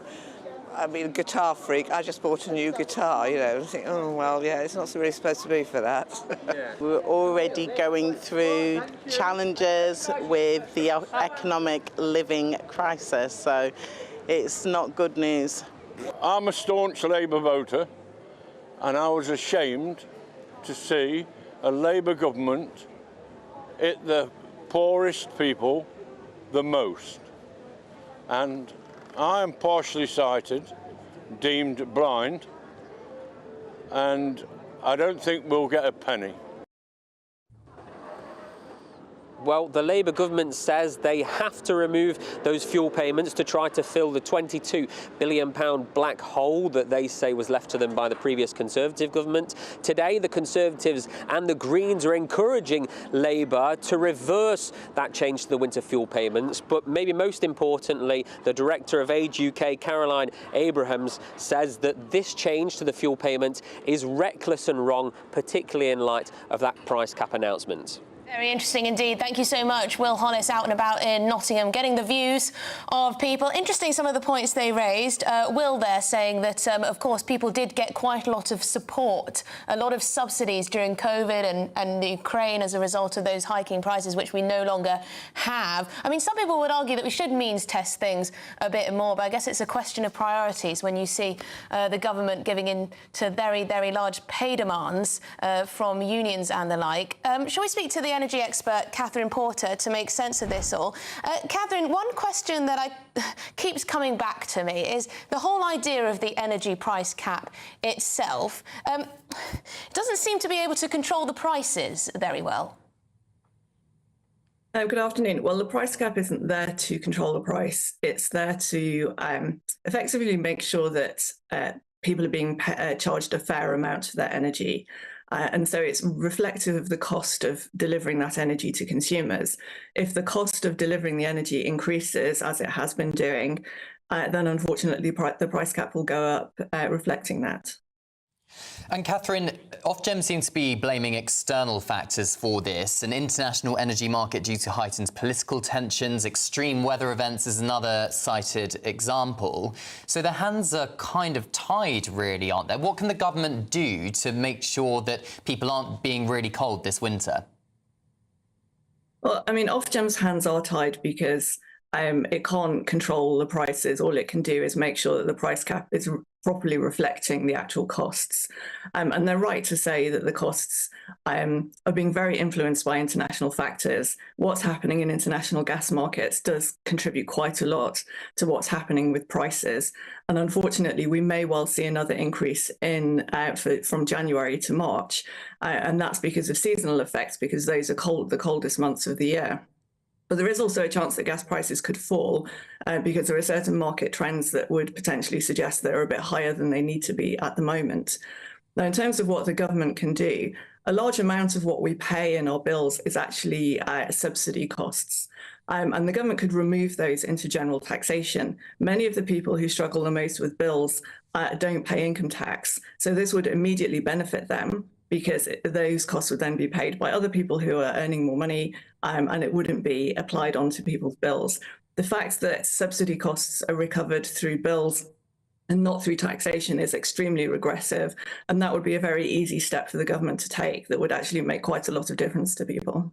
And presumably in the medium to long term, the only way to get these bills down for the long haul is to increase supply in any way to boost the supply of energy so that the price of it comes down. Do you have hopes that GB Energy, Labour's new energy company that they want to bring forward, is going to have that impact? They say it's going to drive energy bills down. No, I think it'll do the exact opposite. It's correct that we need to build more domestic supply, but the government is focusing in the wrong place. We need more domestic gas. We need to extract as much gas from the North Sea as we can. That doesn't necessarily impact price, but it impacts security. So if there are supply disruptions, we won't be at risk of not having enough gas. And of course, then when you get shortages, that has huge economic damage.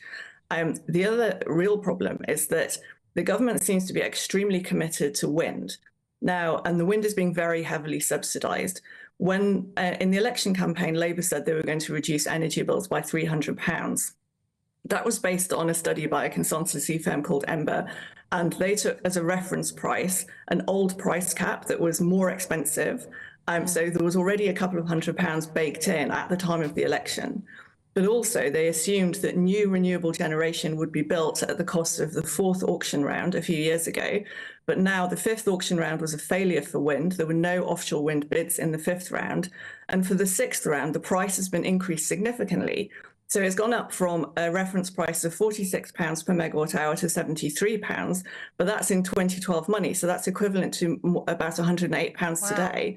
But current electricity prices are more like £70 to £80. So it just doesn't, there's no rational logic which says that we're going to build a lot of wind power at prices higher than today's market price and that will reduce bills. And particularly you're going to be subsidising that wind. And also, recently we've had some periods of very low wind earlier in August. Now, to give you an idea of how low, our demand on a summer day, peak demand is something like 32.5 gigawatts. We had days where wind was contributing less than 1 gigawatt. So less than 1 out of 32.5 of what we need. So that's Catherine, a really... Wind power certainly isn't a silver bullet when it comes to our energy security, nor reducing our energy bills. But we know Ed Miliband isn't too keen on the North Sea. So we'll see what happens. But Catherine Porter, thank you very much indeed. You're an energy expert. Really great to get your expertise on this. Now, in other news, this is quite different. The Home Secretary, Yvette Cooper, she's in a bit of hot water. Now, she's been accused of suggesting everyone that's been arrested over the recent riots across the UK is guilty. Yeah, the controversy surrounds a tweet from the official Home Office account, which you can see on your screens here. It refers to more than 1,000 people being detained by the police as, and I quote, criminals. Some have said it risks prejudicing the trials of those yet to appear in court. Yes, so let's get some more with our political correspondent, Olivia Artley. Olivia, this tweet from the Home Office, which of course is the Home Secretary's brief, Yvette Cooper's brief, it's got a lot of attention, doesn't it? It still remains up there on Twitter, but to say that 1,000 people who have been arrested are criminals could be seen to prejudice a trial, could it not? Well, absolutely. I mean, this is a very, very controversial tweet. Of course, it wasn't the Home Secretary, Yvette Cooper, tweeting it herself. It was somebody in the Home Office department, perhaps someone very junior. But ultimately, the buck does stop with the Home Secretary. She is essentially the CEO of that department. And obviously, the suggestion that the 1,000 people who've been arrested in connection with those riots are criminals could potentially change the result of a court verdict. You know, you could have a situation where someone is up in court, as we saw a couple of weeks ago, someone who misidentified the Southport killer as a immigrant, as a first-generation immigrant who'd come over on a small boat. She has already appeared in court, and at the moment she isn't going to be accused. The trial doesn't look like it's going to go further. If it did go further, and 3 million people have seen that tweet suggesting that every single one of those 1,000 people are criminals, might they think, well, hang on a minute, the Home Office said that they're criminals, they must be criminals, I will therefore convict them. And it completely goes against the obvious legal presumption in this country that you are innocent until proven guilty. The tweet was tweeted about just over a week ago. It's received a lot of criticism online, but so far it still remains up there. Let's see how that goes over the next few days. Yeah, Olivia, Home Office sources saying that the Post did not comment on any individual cases or legal proceedings, and that tweets from the department's accounts were made in line with civil service guidelines. But I think perhaps it doesn't sit right for some people, particularly about this notion that here in the United Kingdom you are, as you say, innocent until proven guilty. Well, exactly, and hard to imagine what those guidelines are, what those civil service guidelines are, because it does seem to be an unnecessarily controversial tweet. Yes, it's true that it doesn't mention any specific cases, and that would be a lot worse. But those 1,000 people who have been arrested, well, let's see how many of them actually turn out to be convicted, actually are told they are guilty in court, because only those people are criminals. The rest of them are not criminals. So it's incorrect, at the very least, that tweet. Well, thank you very much indeed, Olivia Utley, our political correspondent in Westminster. I mean, I was having a little look through the Home Office Twitter account, and much like some of our police forces, very punchy tweets going about, lots of videos being shared, lots of sort of wins of who they've managed to capture and bang up and all of this. Very cinematic, very dramatic, perhaps trying to make certain clips go viral. Yeah, maybe? But when there are, you know, we're talking about early release, we're having magistrates' courts being told not to send people to prison because of overcrowding, questions of whether people are being sent to prison as a result of posts on Facebook or whatever. It does create an interesting picture, and we're going to be talking about that, actually, because magistrates have been urged to stop jailing convicted criminals for several weeks, and this is all, in part, to ease pressure on Britain's overcrowded prisons. I mean, what are we supposed to make of that?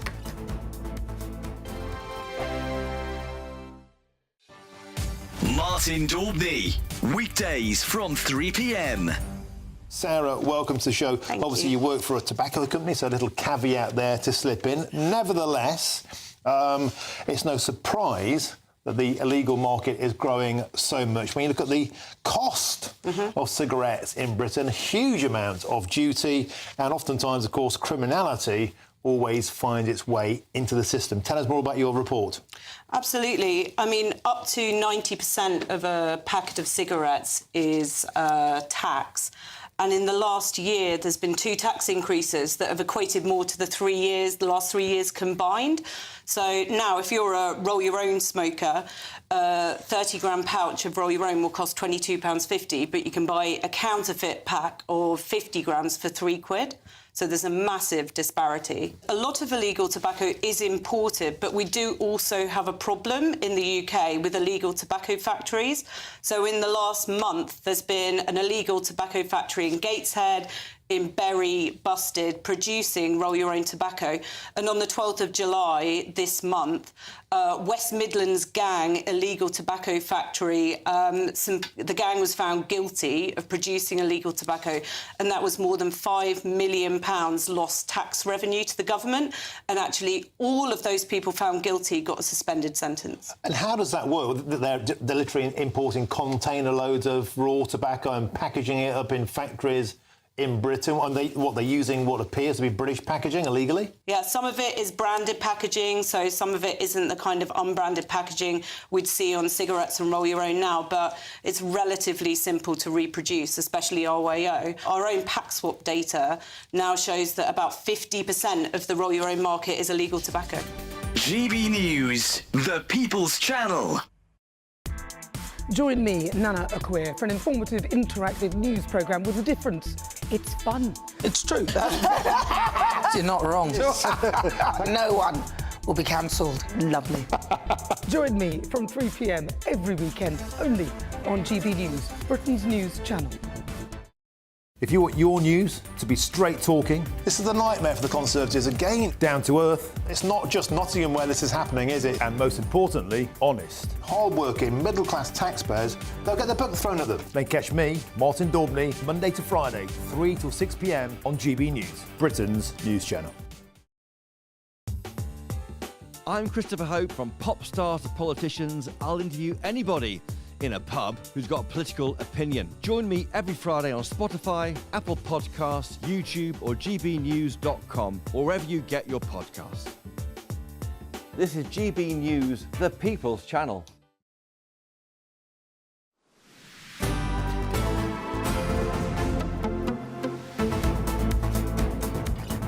OK, welcome back. This is Good Afternoon Britain. It is now 1:25. Now, magistrates have been urged to stop jailing convicted criminals for several weeks in the latest effort to ease the pressure on Britain's overcrowded prisons. Yeah, they say offenders who are on bail and likely to be jailed should have their sentencing hearings postponed until at least September. Well, this comes following the government's decision to free up 2,000 prison places as part of an early release scheme. Well, we're joined now by retired prison governor and author Vanessa Frake. Vanessa, thank you so much for joining us. Is there any precedence for this in history where criminals have had their sentences delayed because of prison overcrowding? Not that I can recall over the last, say, 35 years. It is quite unprecedented. But I think we have to remember the difference between a magistrate's court and a Crown Court. A magistrate's court can only sentence prisoners for a single offence up to 6 months and for several offences up to 12 months. Anything more than that, prisoners, people who've been alleged to have committed crime would go to a Crown Court for sentencing.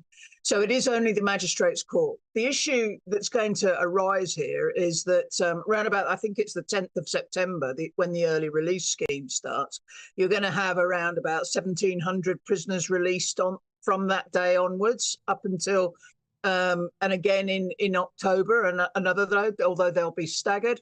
Now, if the magistrates' courts are going to wait until round about the 10th of September, which is in 2-3 weeks, that's all well and good. But then you're going to have huge swathes of prisoners being released on the early release scheme and huge swathes of new prisoners who have been delayed from the magistrates' court going straight into prison. And that actually is going to lead us straight back to where we are at this precise moment.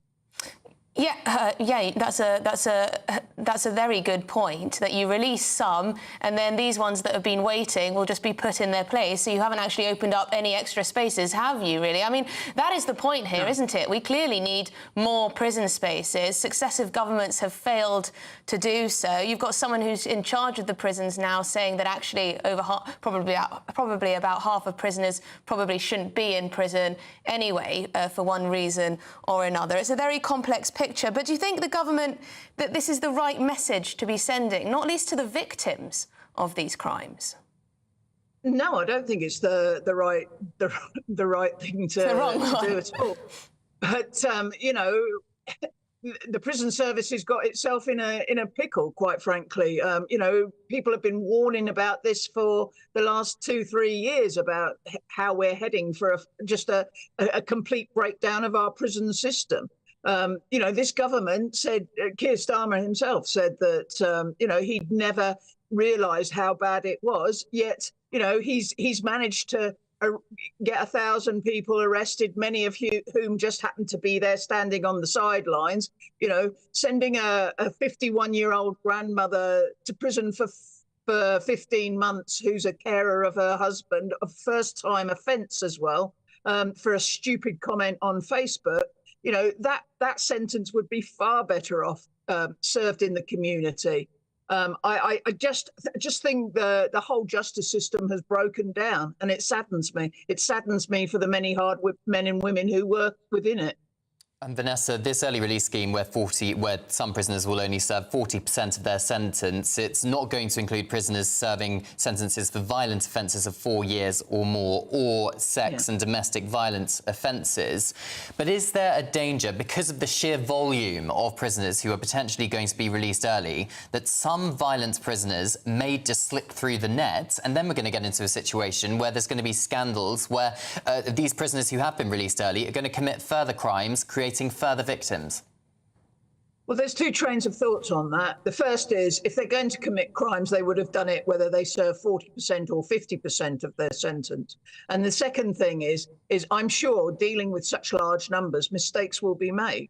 And I have no doubt that, I'll be back commenting on somebody who's committed a serious crime who's been on the 40%. I can imagine that the mainstream media is just all over it like a rash and waiting for the first one to break the conditions of his licence and end up back inside and charged with further offences. Well, it's horrible to think, but maybe that's what it will take to get our prison system the resources it needs. Clearly, we do not have enough spaces, but as you say, this is about priorities. When you've got prisons that are overcrowded, it is about priorities. The government have chosen to prioritise rioters and people involved in that disorder, which obviously the vast, vast majority of people are happy to see, but not if others are going to be let out early or not put in prison when they should be and could potentially be more dangerous. Vanessa Frake, thank you very much for talking us through all of that. Really appreciate your time. Vanessa Frake, retired prison governor and also author. Oh, it's a very messy picture, but yes, she's absolutely right. If someone who's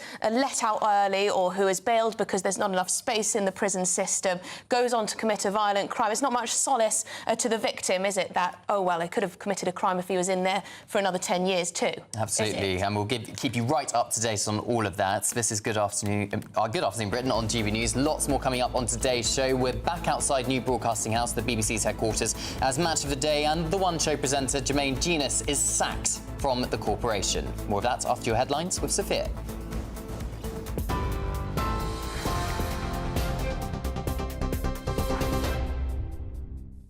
Cameron, thank you. Good afternoon from the GB Newsroom. It's just gone 1:30. Your headlines.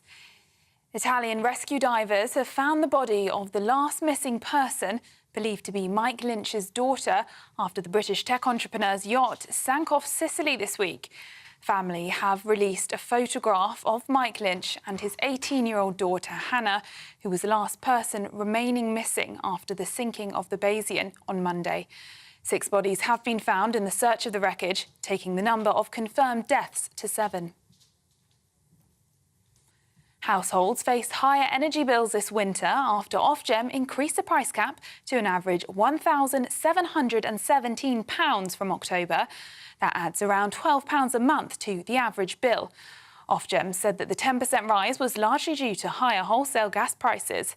Energy and Net Zero Secretary Ed Miliband says he understands people's concerns.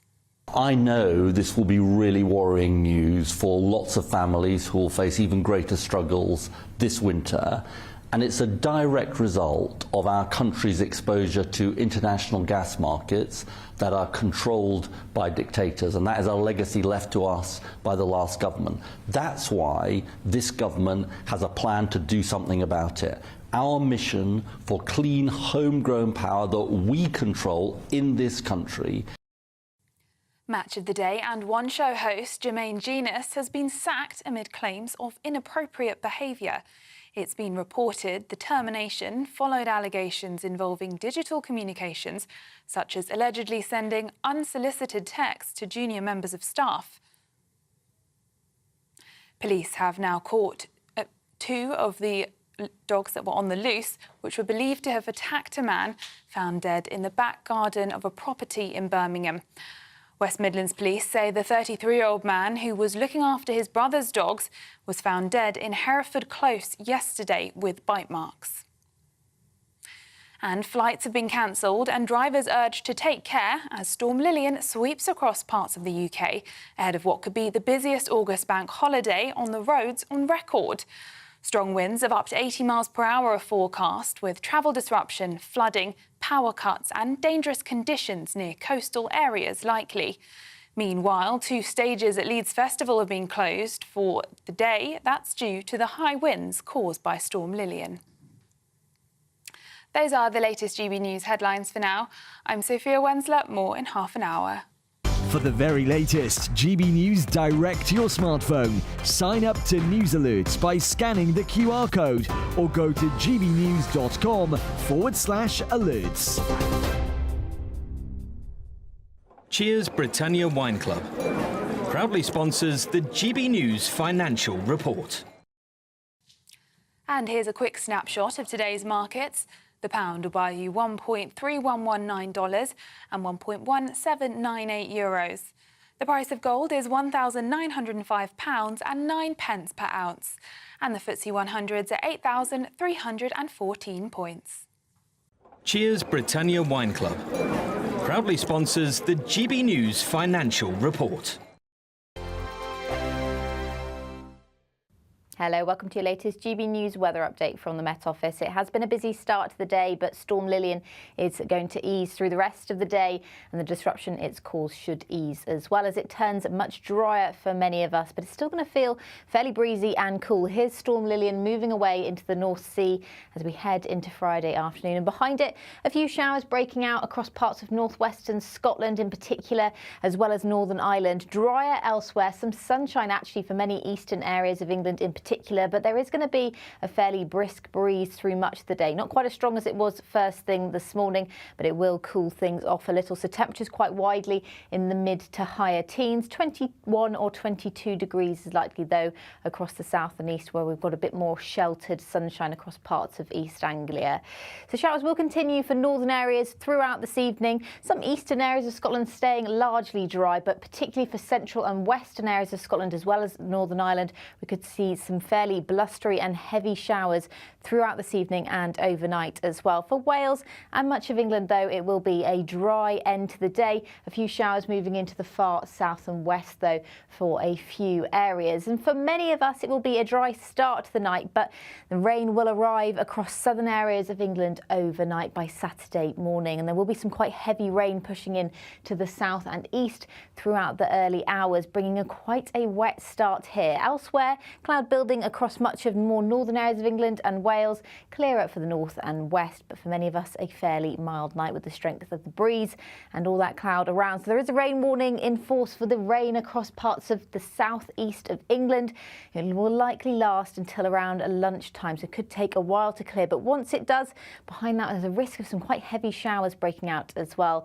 So another day of sunny spells and showers and temperatures below par for the time of year. See you later on. Bye-bye. The latest GB News travel. I'm John Vincent. The A9 northbound in Perth has been closed for an accident between the Tivermore turnoff and junction 12 of the M90, the Broxton roundabout. It's slow on surrounding routes, and it's also slow for the M90 to the Broxton roundabout itself. We've got the usual slow traffic in the West Midlands for the M5 northbound to join the M6 at junction 8. Estimated travel time there around 30 minutes. Also on the M5 northbound, we've got delays following an earlier accident between junction 7 Evesham and 6 for Worcester. We're seeing slow traffic on the M1 northbound in Bedfordshire due to an earlier accident at junction 10, the Luton Airport Spur Road, and queuing traffic on the M3 northbound in Hampshire. 3 lanes closed for an accident between junction 4 Camberley and 3 for Lightwater. And it's also slow on the M5 northbound in Somerset due to an earlier accident at junction 25 Taunton. And that's the latest traffic and travel news. You can stay up to date throughout the day by visiting our website gbnews.com.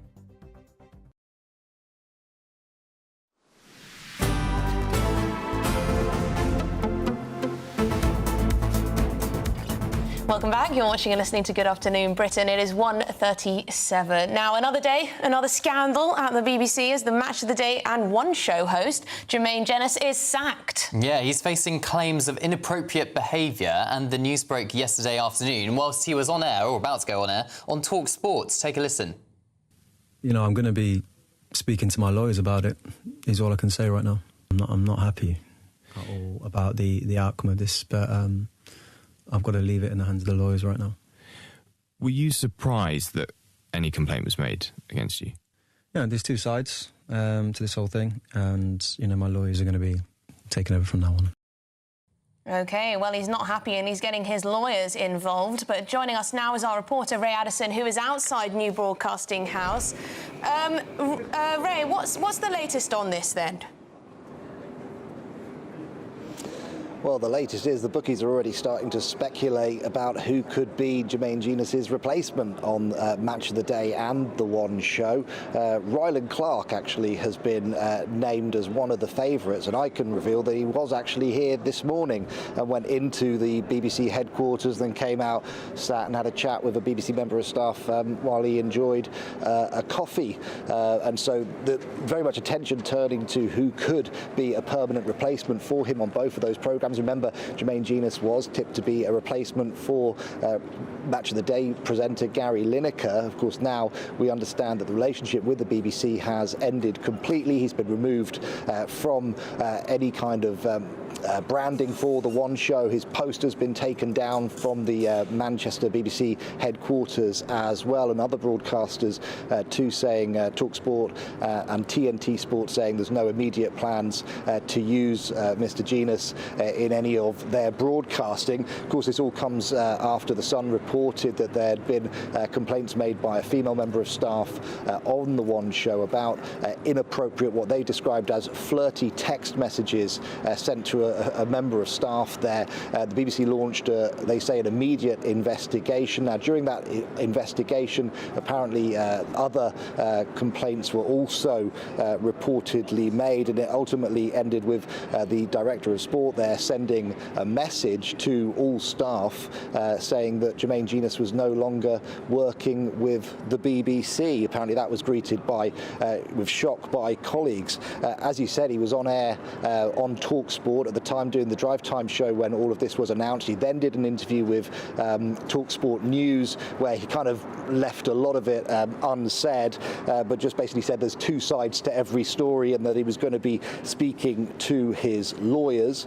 Of course, it does mean that he's lost his agent as well. MC Saatchi has taken down all reference to Jermaine Jenas. His webpage has been taken off of their website as well. And this is just the latest scandal to hit the BBC. We've seen the Strictly Come Dancing scandal, the scandal involving Hugh Edwards as well. And there had been complaints and concerns from some people that the BBC is simply just taking too long to deal with scandals of this kind. Of course, Hugh Edwards choosing to resign from the BBC rather than being fired, despite that going on over a number of months. And so the BBC has plans for an independent review of its workplace culture over concerns about, quote, the potential for inappropriate workplace behaviour, particularly, they say, in creative and editorial environments. And so that review very much apparently underway now, and that will be very much motivated by this latest scandal involving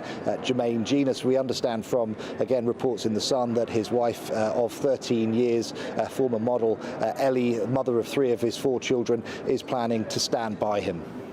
Very interesting indeed. Thank you, Ray Addison, our reporter outside New Broadcasting House. Yes, it's interesting. Well, it's striking, isn't it, how quickly the BBC appear to be acting on this one. But with more women coming forward with various allegations, it could get pretty messy indeed. Lots of you have been getting in touch about all sorts of things, of course, on this issue of energy bills going up, particularly when it comes to the older generation. Lynn says, I think what most of the younger generation and the Labour Party don't understand is that pensioners don't want to be reliant on benefits or handouts. We've worked hard in our lives. We just want to live without worrying about having enough to eat or being cold. Lynn, do let us know if perhaps you're going to be affected by this scrapping of this winter fuel allowance. Maybe you are, maybe you aren't, but perhaps you know people who will be, very much so.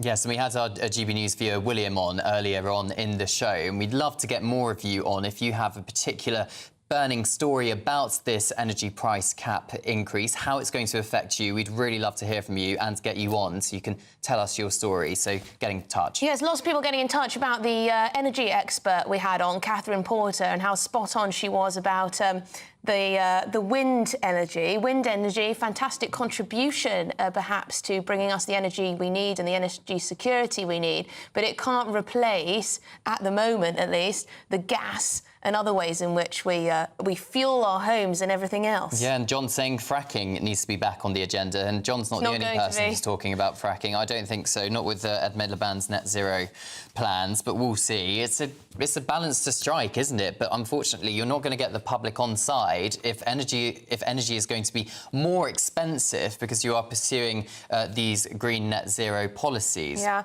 Well, Steve says it's a cash grab from the greedy energy providers, pure and simple. He says we have our North Sea oil and gas reserves, yet we're paying the same as those who don't. Where's the justice in that? Thanks to Westminster, we are the only oil and gas producing country in the world that suffers from fuel poverty. Yes, this is the thing that winds me up as well. You know, you've got virtue-signalling politicians in this country, in my opinion, who say, no North Sea oil and gas, we've got to meet our net zero targets, etc., etc. But what happens instead?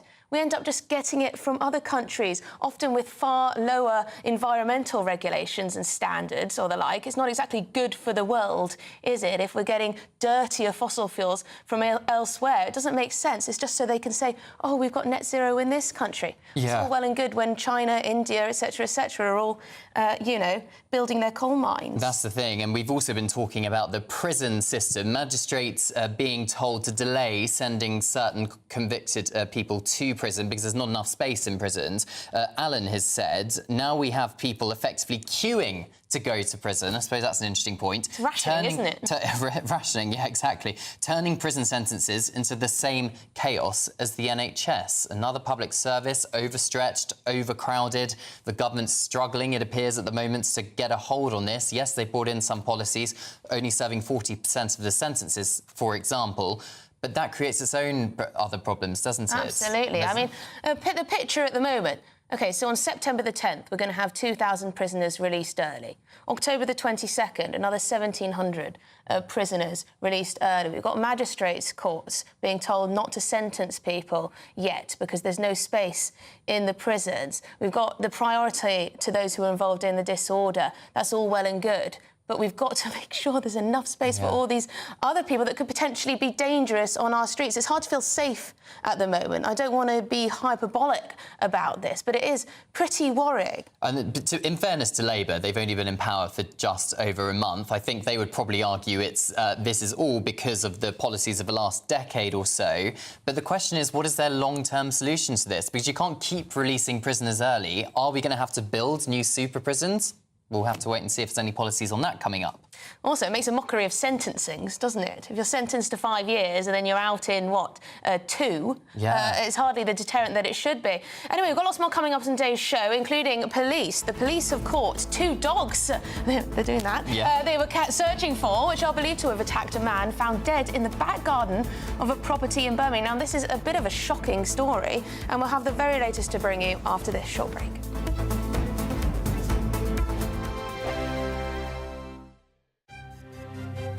GB News Breakfast, every day from 6 a.m. Football and gambling can go hand in hand and cause long-term problems. New figures show that young adults aged between 16 and 24 who have bet over the last year are more likely to report mental health issues compared to those in older age groups. And joining us now to discuss this is Matt Burgess, who is a former gambling addict and now helps those to deal with their own gambling issues. Yeah, look, I think gambling is one of those things that is so accessible now. Everyone's got a kind of mobile phone in their pocket, walks around with a kind of 24-hour casino, if you like. So I think it's really important that people realise that we have to sort of recognise that is a month of quite condensed gambling, and we don't want people to sort of carry that on into their everyday life, because that's when it can become really risky and you could become addictive. I had no idea, though, that it was linked to first-time gambling. For the first time, people might be able to pick up and have a go. And then it doesn't end there. It goes on, because by then you've got the bug. Is that how it works? You've got to remember, for things like the Euros, the World Cup, so you get a lot more people watching football and therefore potentially betting on football. May I ask you about how severe your own gambling addiction got? Well, look, I think there was a couple of touch points for me where I realised that things were getting out of hand. There were some times at university where, I kind of thought, I'm definitely doing this a bit too much, but, kind of thought maybe it would move on once I left, but it didn't. It did follow me. And then, I got to points where I was at my worst gambling 16, 17 hours a day. I was spending huge amounts of money. It can spiral out of control very, very quickly, and that was the important thing that we want to highlight is, you know, what can start as fun can become very, very dangerous in a sense. GB News, the People's Channel. Welcome to State of the Nation, daily plunge into the stories shaping our country. I'm Jacob Rees-Mogg, and Monday to Thursday we bring you the insights, the facts, the truth about how our country is being governed. Because what happens in Downing Street matters down your street. Tune in to State of the Nation every Monday to Thursday, 8 to 9 o'clock. Only on GB News, the People's Channel, Britain's news channel.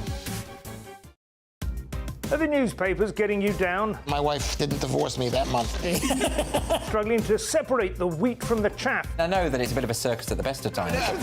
Well, don't worry. Headliners has got you covered. We'll take the burden of reading the day's news, and if we get depressed, who cares? It's an occupational hazard, frankly. That's Headliners on GB News from 11 p.m. till midnight, and the following morning, 5 till 6 a.m. on GB News, the comedy channel. Nah, just kidding. Britain's news channel.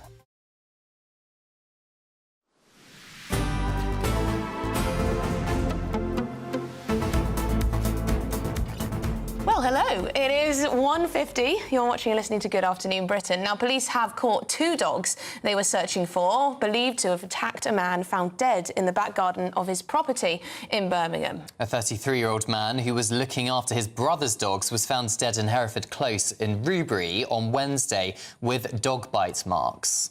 Well, we're joined now by GB News West Midlands reporter Jack Carson. Jack, tell us about this story. Well, there's certainly a lot of relief within this area that these two dogs were confirmed by West Midlands Police to have been caught just before 10 a.m. This morning. A very simple statement from them this morning saying that they'd detained the two dogs that were being sought after following an incident where a man died here in Rubery. Now, police confirmed yesterday that they'd attended this property on the early hours of Wednesday morning to reports of loose dogs. That's where they then found the victim, who's been identified as a 33-year-old man, not yet officially named, in outside, believed to be in the back garden. They were able to seize two dogs at the scene during when they attended the property, but they realised that two of the dogs, and potentially even yesterday, they didn't know whether they were looking for three dogs, had been let go and were on the loose in the local area. Now, West Midlands Police put a lot of resources into finding this. They'd issued the urgent appeal. They'd got the use of resources like the police drone unit as well. When I was here yesterday, we saw the West Midlands Police helicopter also flying over the area to try and find where these dogs had gone. And the urgent appeal really was to the community to say, if you've let a stray or loose dog in, do call us, because we're not sure whether it is one of these dogs that was involved in this incident. Now, the West Midlands Police confirmed that the man they'd found doesn't live at this property. The property is believed to have belonged to a family member, and he was simply looking after the dogs when obviously one of them at least attacked them due to the fact that police found him dead outside with dog bite marks on him. Now, police confirmed yesterday that there was a post-mortem examination underway. We've not yet heard any more information about the outcome of that. We don't believe the police to be treating this as anything more than what's been said so far. And the worry really with the police, with these dogs on the loose over the last 24 hours, was that they weren't sure exactly whether the two dogs they'd seized at the scene were the dogs that were involved in the incident and the dogs that had got loose had just run away, maybe scared, or whether actually the dogs that had got loose were the dangerous ones. Now, in terms of the breed, the two dogs they've seized are believed to be American bulldogs. No confirmation on what the breeds of the two dogs that they've caught this morning are, but it is not believed that any of the breeds involved are banned breeds, but we do await confirmation of that. That was confirmed yesterday West Midlands Police. They don't believe them to be banned breeds. There had been, of course, attacks this week with a man dying because of an XL bully attack. So that's not the same incident as what happened here. But police talking of the tragedy of this incident. We've seen a couple of bouquets of flowers left at the scene already here this morning and overnight. A couple of candles have been laid and lit as a small vigil to the death of this 33-year-old man, which police are describing as tragic. But good news for this community, those 2 loose dogs have been caught. OK, well, thank you very much indeed. Jack Carson, live in Birmingham. Thank you very much. We've got lots more coming up on today's show. Don't go anywhere. We certainly do. And some breaking news in the last few minutes. The family of technology tycoon Mike Lynch and his 18-year-old daughter Hannah are devastated and in shock after their bodies were recovered following the sinking of a luxury yacht in Sicily. That's according to a spokesperson in the last few minutes. We'll bring you the latest after this very short break.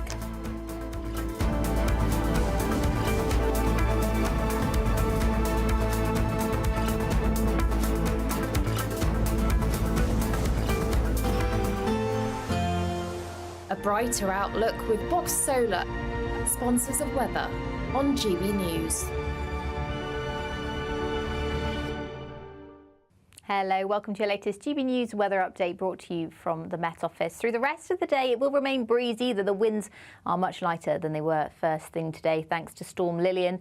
We'll still feel quite fresh as well, particularly across western areas. Now, Storm Lillian's now moved off into the North Sea, and behind it, it is much drier across the UK. Still a few showers to come, though, through this evening across Northern Ireland and many western areas of Scotland in particular. Elsewhere, it should be a dry evening, and the winds will lighten off. But overnight, the next band of rain arrives into southern areas. Here there is a warning in force for tomorrow, and with lots of cloud building in from the south, temperatures will stay on the milder side of things for most of us, away from the far north where we see those clearer skies.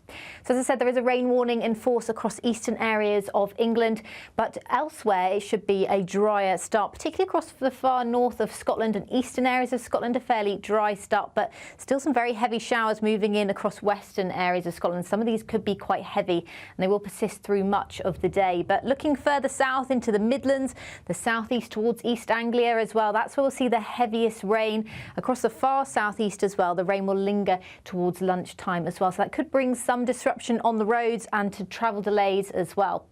Now, the rain will slowly clear away to the east throughout Saturday morning, and behind it, a mixture of sunshine and showers developing. Still quite a brisk breeze as well, so particularly if you're across western coast, you're still going to feel quite fresh out there. But in any sunshine, not too bad into the afternoon. Certainly a better afternoon compared to the start of the day across eastern areas. But those showers will continue across eastern areas into Saturday evening. Behind it, though, it does turn a bit clearer into Saturday evening across many western and northern areas. Sunday is looking more widely dry, but it's Monday where the temperatures start to rise to much closer than average. Have a good rest of your day. Bye-bye. That warm feeling inside from Boxed Boilers, sponsors of weather on GB News.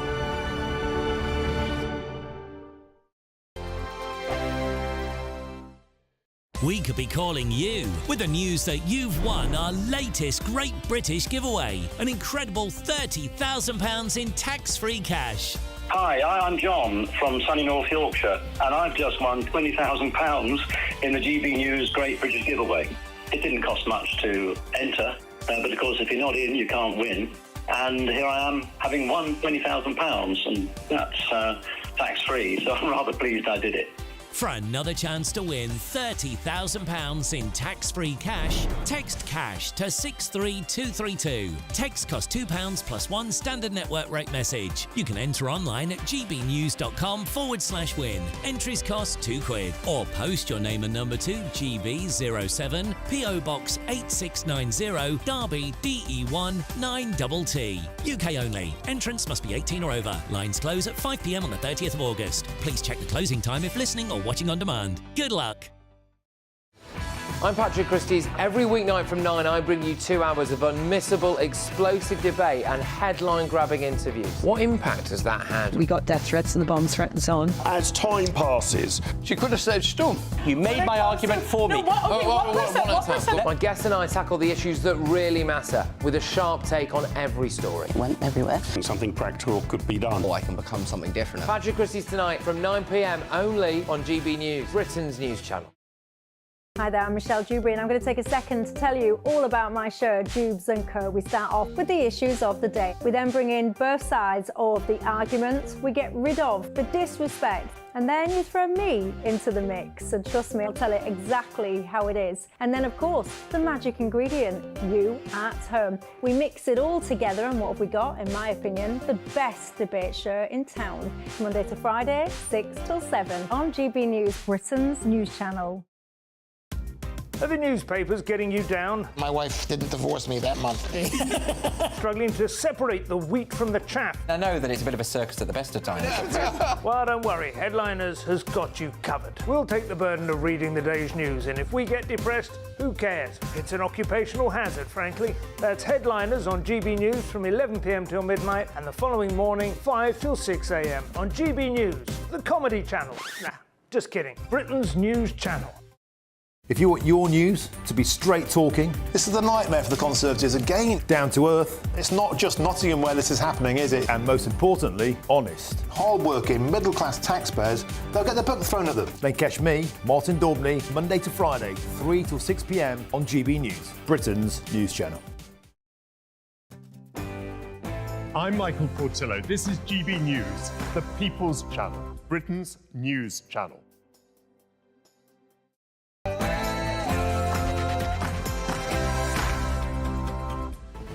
Good afternoon, Britain. It is now 2 o'clock on Friday, the 23rd of August. I'm Emily Carr. And I'm Cameron Walker. Now, the family of technology tycoon Mike Lynch and his 18-year-old daughter, Hannah, they are devastated and in shock after their bodies were recovered following the sinking of a luxury yacht in Sicily.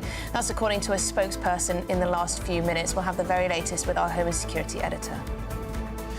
And a cold winter ahead. Charities warn pensioners could face the worst winter on record, with a £500 jump in their energy bills due to Labour's decision to scrap the winter fuel allowance.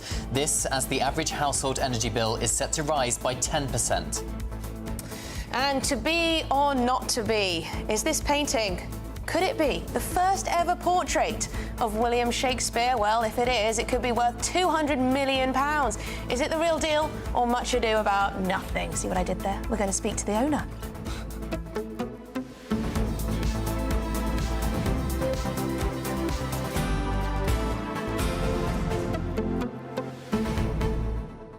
Yes, we're going to speak to the owner of this potential £200 million Shakespeare portrait. Yeah, well, we all have seen a Shakespeare portrait before, but this one, it's alleged, if that's the right word, was painted in his lifetime, because all the other portraits we've seen was painted after his death.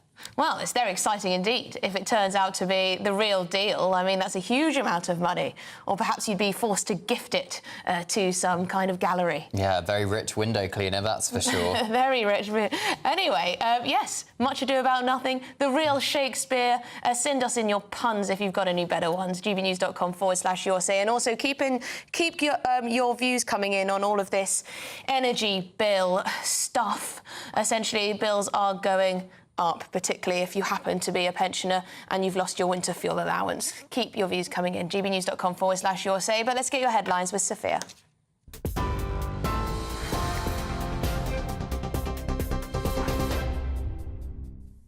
Emily, thank you. Good afternoon. It's 1 minute past 2.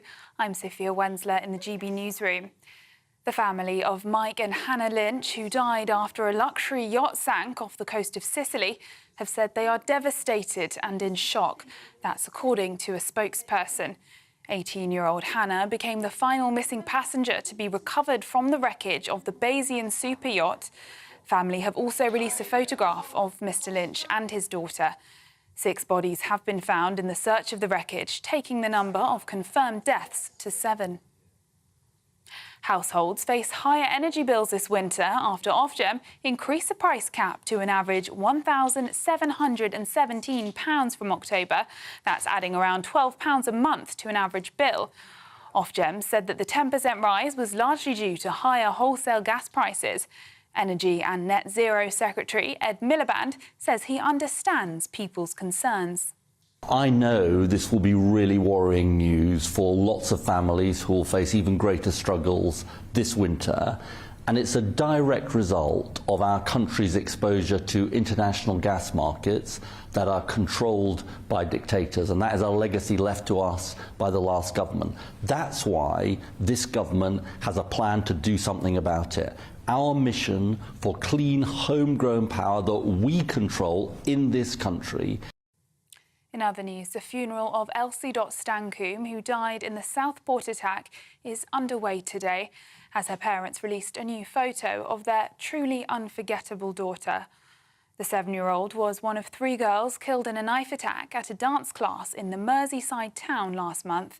Her family said they want today to be known as Elsie's special day and a celebration of her life.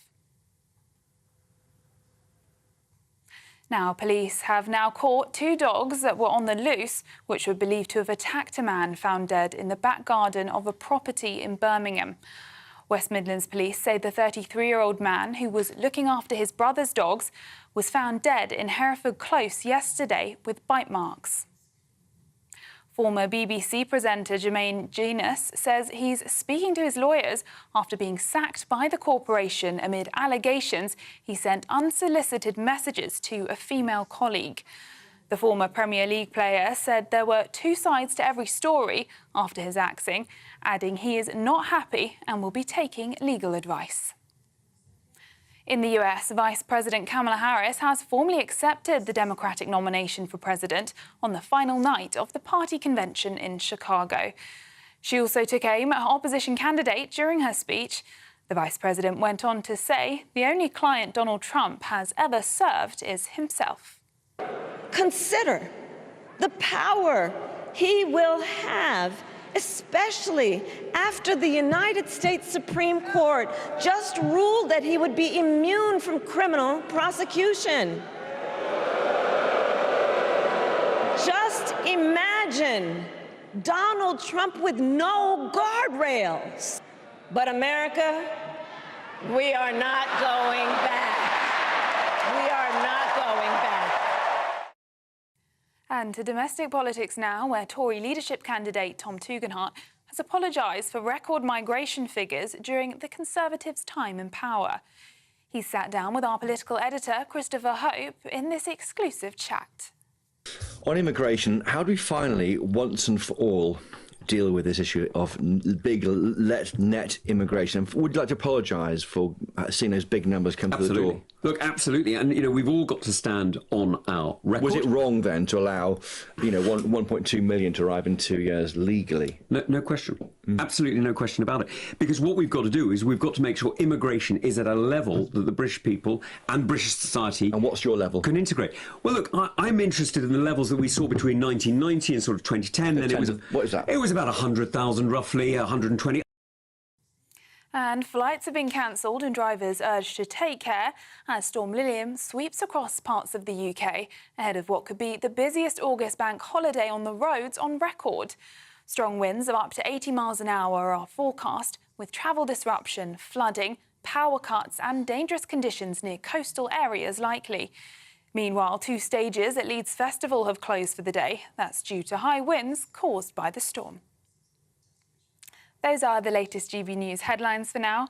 I'm Sophia Wensler, more in half an hour.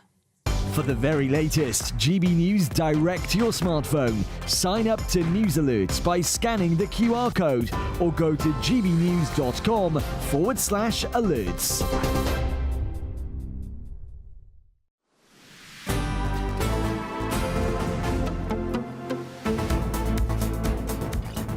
Welcome back. 7 minutes past 2. Now, the family of the technology tycoon Mike Lynch and his 18-year-old daughter Hannah are devastated and in shock after their bodies were recovered following a sinking of the luxury yacht in Sicily. That's according to a spokesperson. Well, joining us now in the studio is our Home and Security editor, Mark White. So we're hearing from the family of Mike Lynch.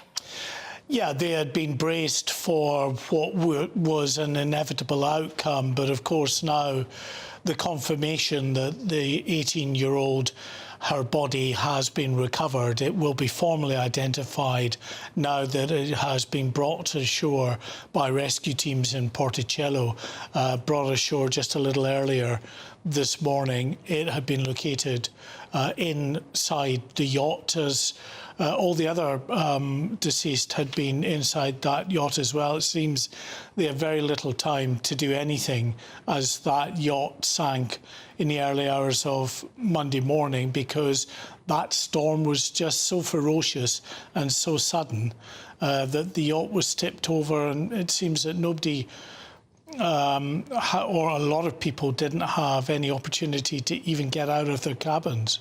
And Mike Lynch's wife, Angela, was on the boat, we believe, and she managed to escape. So what she must have been through, A, in the initial sinking, not knowing where her husband and daughter are, but then B, this agonising wait to find out the truth about what happened to them, must have been awful for her.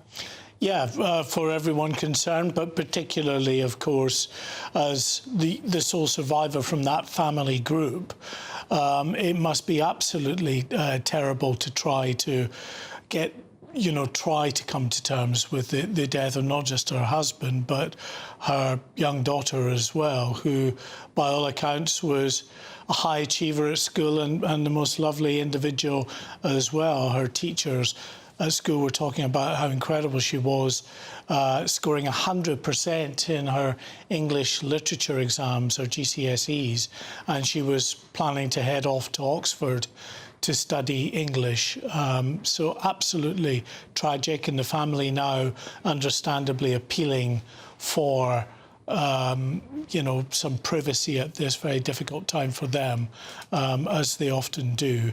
But now we switch really from that search and rescue and recovery operation into what is an active investigation into what exactly went wrong and whether there is anyone to blame for what went wrong, and that might well be the direction that any investigation takes as we move forward. Yes, because we've heard from the boss of the company that makes these boats that he believes absolutely nothing wrong with the way these boats are manufactured, that there must have been an element of human error here. Yeah, this is Giovanni Constantino from the Italian Sea Group, the builders and designers of this yacht, and he is convinced that it was a safe yacht. He was described as saying it was unsinkable, which is plainly ludicrous, but he sticks by his assertion that it was well designed and it shouldn't have sank in those conditions had the crew been alert, he says, and able to do what they should have done, which, according to Mr. Constantino, is pull up the anchor, switch on the engines, steer the vessel into the wind and ride out the storm. That is indeed what happened to another sailing boat that was just very close to the Bayesian at the time of the storm hitting. The captain of that vessel was able to turn the engine on and do that, just steer the vessel into the winds and ride out the storm. So there's a key question, of course, for investigators. I'm sure they will have got some of the answers already, having spoken to the captain, the skipper of the vessel, James Cutfield. But was anyone of the 10-man crew on duty in the bridge? You would hope that with the 10-man crew, there was enough of a crew there to be able to man the bridge 24 hours. If there wasn't, the investigators will obviously want to know why and what other mitigation was put in place to be able to deal with a sudden emergency such as this storm. And the Telegraph is reporting that authorities have launched a manslaughter investigation, although the prosecutor's office refusing to confirm that at this stage. Yeah, I mean, it's a preliminary investigation that the prosecutor's office is conducting alongside the tandem investigation, which is the Marine Accident Investigation Branch here in the UK. Because it was a British flagged vessel, they would take control of that particular investigation into exactly what went wrong. But you're right in terms of the potential for blame and prosecutions. That is being handled by the Italian Prosecutor's Office, and they are due to hold a news conference tomorrow morning, which I'm sure they will probably announce a development in the case, which is that it will be a full-throated investigation potentially for manslaughter. And Mark, the focus has been a lot on Mike Lynch and his daughter Hannah. Do we know the identities of the other people who sadly perished in this incident? Yeah, I mean, some very high achievers among them. Morgan Stanley's chairman, Jonathan Boomer, and his wife, Judy, were on board. A number of the lawyers, the legal team that had helped Mike Lynch fight that fraud case for years in the United States were on board, including Chris Morvillo and his wife, Neda. They both perished on board the vessel as well. And the chef, Riccardo Thomas, who was a dual Canadian national, and he basically was the first of those who died. Their body to be recovered was the chef, Riccardo Thomas. But yeah, so I mean, an absolutely terrible tragedy. As I say, 15 people survived, and amongst them were other legal team that had helped Mike Lynch in his fraud case. And Mark, we know the vessel was British flagged, so and a number of the victims were British citizens. What sort of help would the Foreign Office be giving at a disaster like this, which has happened abroad? Well, the Foreign Office was involved in the early stages, of course. It's there to help liaise with the likes of the Italian authorities, to help those loved ones who might be back here in the UK and very concerned about people who are overseas. They're not necessarily in a position to get there quickly themselves. So you have that conduit from the Foreign and Commonwealth Office and the staff, the embassy staff in Italy that would have moved to that area to help, especially as this was a significant tragedy involving multiple deaths, not just one or two individuals, but 7 people who died and another 15 who were caught up and rescued. Some of those, of course, we know were injured in that rescue operation. Just a terribly sad, shocking tragedy, reading about Hannah Lynch, just 18 years old, set to go to Oxford University to study the subject she clearly loved. Terribly, terribly sad. I'm sure tributes will be coming in thick and fast to those who sadly lost their lives on this in this tragic incident. Thank you, Mark, for bringing us those updates. Mark White there.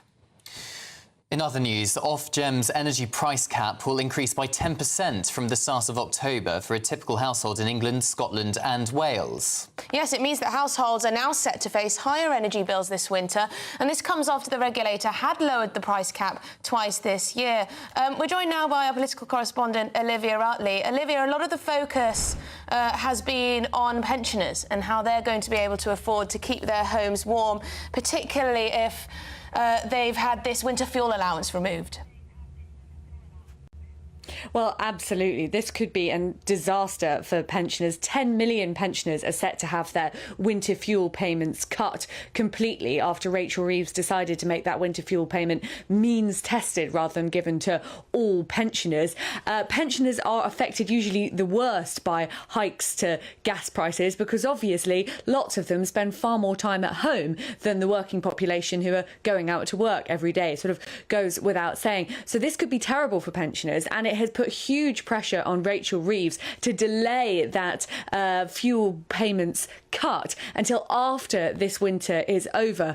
This price hike of about 10% isn't nearly as bad as the one that we saw at the beginning of January last year when the war in Ukraine was at its height. but it is bad enough to put huge pressure on household bills, particularly if it's coupled with a cold winter. The last couple of winters we've had have been relatively mild, which sort of helped ease that burden a little bit.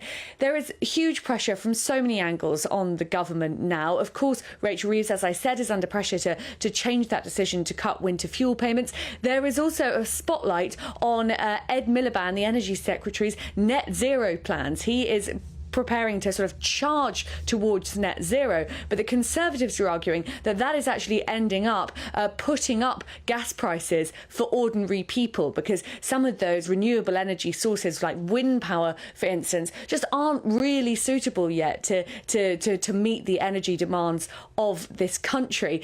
There is also pressure on Keir Starmer in terms of what the effect this will have on the economy, because it isn't just ordinary families at home and pensioners who will be struggling with this, it's businesses too. And in fact, businesses can often be really, really badly affected. Think of your local pub or restaurant and how much that is has to be lit, has to be heated all the time, all year round, pretty much. And what effect will that have? Will we see pubs and restaurants having to close as they did when the bills got hiked last time around? Keir Starmer has promised growth for the country, and this really is the last thing that he needs.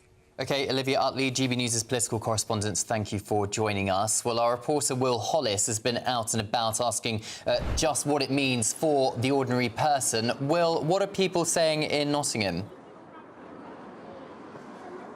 Well, this area of Nottingham, a suburb called Arnold, has around 40,000 people living here. A quarter of those people, about 11,000, are of pension age. So the removal of that winter fuel payment, from what I'm hearing, is going to greatly upset people here and also cause them financial problems going into the winter months. It means that they will have to make different decisions about how they heat their homes, or the accessories that they enjoy in life. I've been speaking to some pensioners as well as ordinary working people about how these changes and the additional £149 a year will affect them.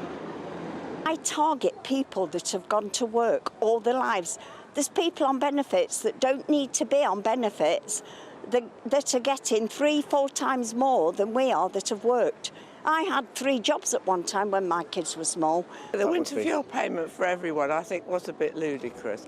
I mean, I've heard of pensioners who've got private pensions who don't really need it, saying, oh, well, I just bought I don't know, I mean, a guitar freak, I just bought a new guitar, you know, and I think, oh, well, yeah, it's not really supposed to be for that. Yeah. We're already going through challenges with the economic living crisis, so it's not good news.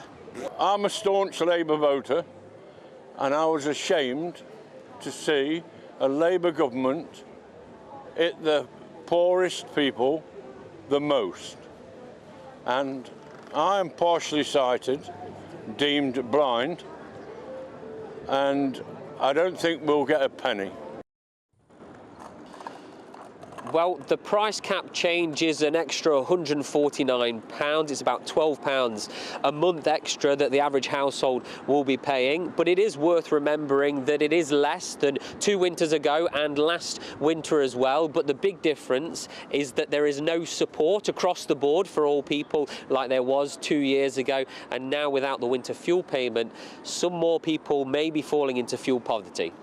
OK, well, thank you very much indeed. Will Hollis there in Nottingham, hearing the views of people around. Lots of people worried about a potential hike in their energy bills. But stick with us. After the break, we're going to be back outside New Broadcasting House, the BBC's New Broadcasting House, because the match of the day and one show presenter, Jermaine Jenas, is sacked from the BBC. What next for the beleaguered broadcaster?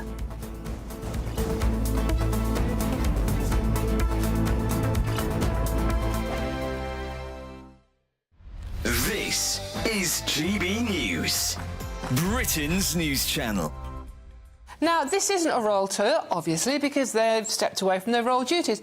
What do you make of how this is being handled out in Colombia with Harry and Meghan? Good afternoon, Dawn. A pleasure to be with you. The couple have had 3 layers of security around them. The big, beefy ex-military boys, who are the bodyguards, close protection, Then there's the outer circle of uniformed police, and then mingling in the crowds, undercover police spotting any trouble. And they've been travelling around the country in a convoy of bulletproof cars with a couple of ambulances in the convoy. When you look at this tour, and as you say, it's the Do It Our Way semi-royal tour of Colombia, the Sussexes in South America. What you can say is the star of the show has definitely been Meghan, and there we see her.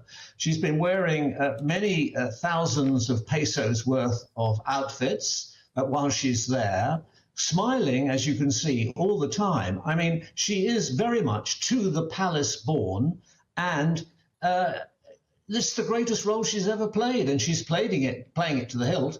I must say that the prince, sometimes he looks a little bit doubtful, a little bit diffident, but then he warms up when he meets the children or he meets the wounded veterans who will be taking part in his Invictus Games.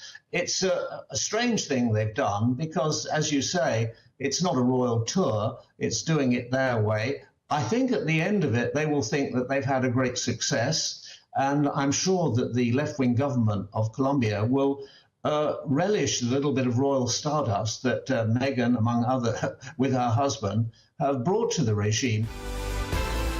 GB News, the People's Channel. Every Saturday, 10 till 12, we'll bring you all of the news that you need to know. We'll also remind you that there is so much to smile about. It's my favourite time of the week. I get to relax, enjoy some light-hearted stories, and let Ellie teach me about fashion too. That's Saturday Morning Live, every Saturday, 10 till 12. Only on GB News, Britain's news channel. I'm Christopher Hope. From pop stars to politicians, I'll interview anybody in a pub who's got a political opinion. Join me every Friday on Spotify, Apple Podcasts, YouTube or gbnews.com, or wherever you get your podcasts. This is GB News, the People's Channel. If you want your news to be straight talking, this is a nightmare for the Conservatives again. Down to earth. It's not just Nottingham where this is happening, is it? And most importantly, honest. Hard-working, middle-class taxpayers, they'll get their book thrown at them. They catch me, Martin Daubney, Monday to Friday, 3 till 6 p.m. on GB News, Britain's news channel.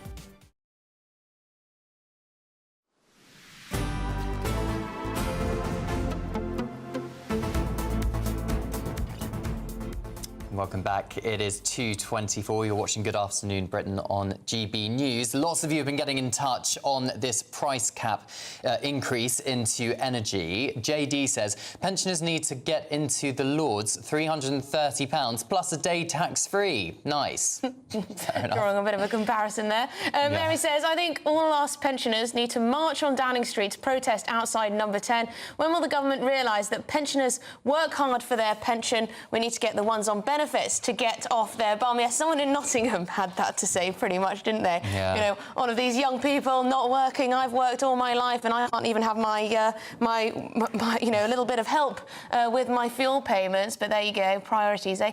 And Richard, what's he got to say? Well, he says, but give our Chancellor some credit. She's paid off her union paymasters with our pensioners' heating money. Are we to believe Starmer knew nothing about it? Question mark, question mark. Well, this is the thing. They didn't have to put in the manifesto that they were going to give X amount in pay rises to train drivers, for example, or offer 22% to the junior doctors. I mean, it's one of the reasons why the government have had to borrow so much money in just 1 month, far beyond what they were expecting to. But keep your views coming in. Lots to talk about. Indeed, Chancellor has a big task to balance the books, that's for sure. But let's move on to a scandal, as some are seeing it, with the BBC, again, as the former Match of the Day and the One Show host, Jermaine Jenas, is sacked. Yes, so he's facing claims of inappropriate behaviour. And the news broke yesterday afternoon whilst he was actually on air, but with Talk Sport. So let's take a listen. You know, I'm going to be speaking to my lawyers about it, is all I can say right now. I'm not happy at all about the outcome of this, but I've got to leave it in the hands of the lawyers right now. Were you surprised that any complaint was made against you? Yeah, there's two sides to this whole thing, and, you know, my lawyers are going to be taking over from now on. Well, our reporter Ray Addison, he is outside the BBC's headquarters, new broadcasting house in central London. Ray, the BBC appeared to have acted on this pretty quickly compared to, let's say, perhaps previous scandals.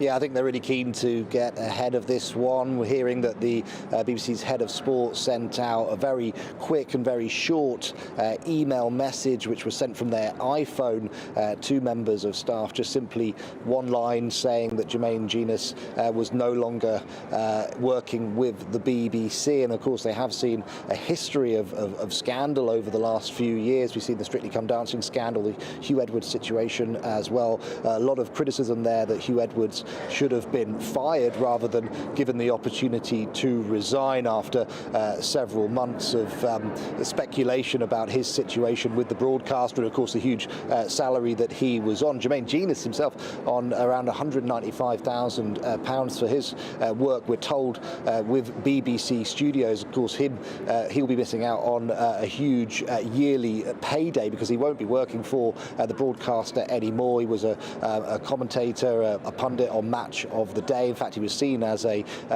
natural successor to current host Gary Lineker. Also, he was a regular presenter on The One Show and had been since 2020. And it's on that programme that we're hearing these reports that a woman alerted bosses that she'd received unsolicited text communications, flirty texts. The Sun is referring to them as unwanted texts from Jermaine Jenas. An investigation was launched when that was flagged, and then he was very, very swiftly sacked by the broadcaster. We're also hearing as well that there have been reportedly more women coming forward as well to raise some kind of concerns. As you said, he was on air. He also does broadcasting work with other broadcasters. Talk Sport, he was doing the drive time show. They decided to put him on air because there just simply wasn't time to find a replacement for him. Then he did an interview with Talk Sport News where he sort of didn't really say anything apart from there's two sides to every story, and obviously said he was going to be talking to his lawyers as well. He also does work with TNT Sports.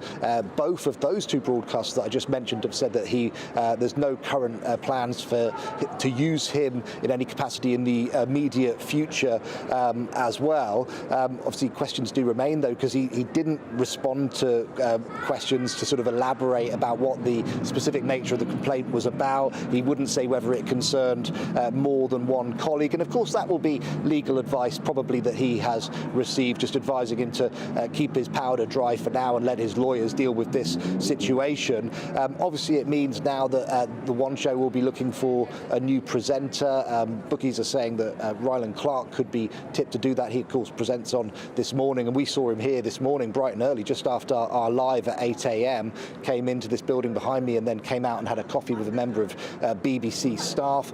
Obviously, Match of the Day as well will be looking for a replacement. His agent has reportedly ditched him as well, MC Saatchi, just dropping him from their website, completely removing the page. And his wife, though, saying reportedly through The Sun that she will be standing by him. They've been married for 13 years. She's the mother of 3 of his 4 children. Of course, he will be no doubt leaning on her heavily at this very difficult time for him. Yes, indeed. Well, thank you very much, Ray Addison there outside New Broadcasting House, BBC HQ. Another scandal for the broadcaster. Anyway, coming up on today's show, we're going to be live in Birmingham. Stick with us because 2 killer dogs have been found after a 24-hour search operation. We're also going to have the latest as the Metropolitan Police drop their investigation into betting on the date of the general election. Remember that? Lots of MPs caught out with that one. But first, the news.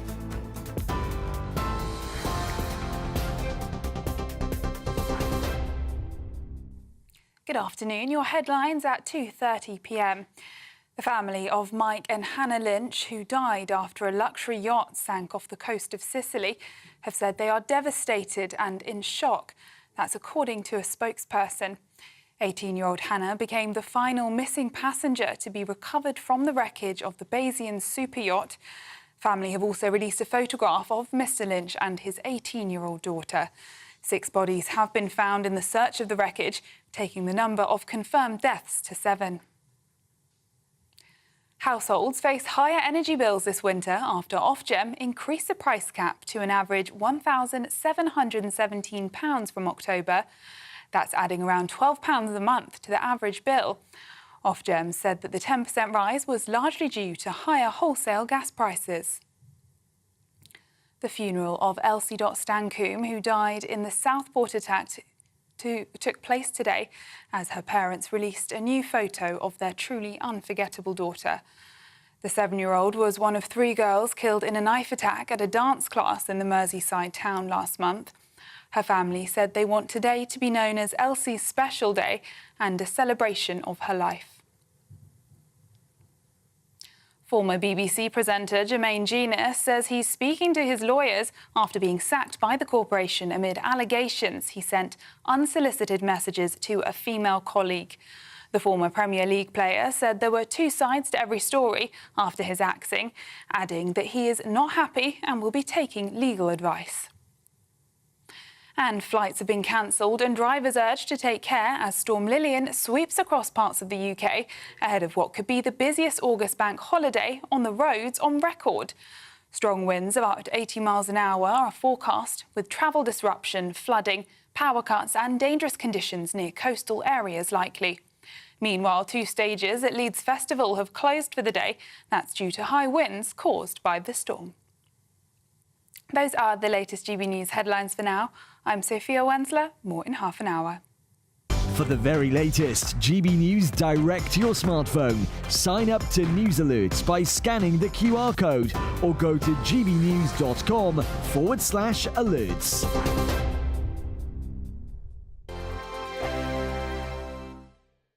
Hello, welcome to your latest GB News weather update from the Met Office. It has been a busy start to the day, but Storm Lilian is going to ease through the rest of the day, and the disruption it's caused should ease as well as it turns much drier for many of us, but it's still going to feel fairly breezy and cool. Here's Storm Lilian moving away into the North Sea as we head into Friday afternoon, and behind it, a few showers breaking out across parts of northwestern Scotland in particular, as well as Northern Ireland. Drier elsewhere, some sunshine actually for many eastern areas of England in particular, but there is going to be a fairly brisk breeze through much of the day. Not quite as strong as it was first thing this morning, but it will cool things off a little. So temperatures quite widely in the mid to higher teens. 21 or 22 degrees is likely, though, across the south and east, where we've got a bit more sheltered sunshine across parts of East Anglia.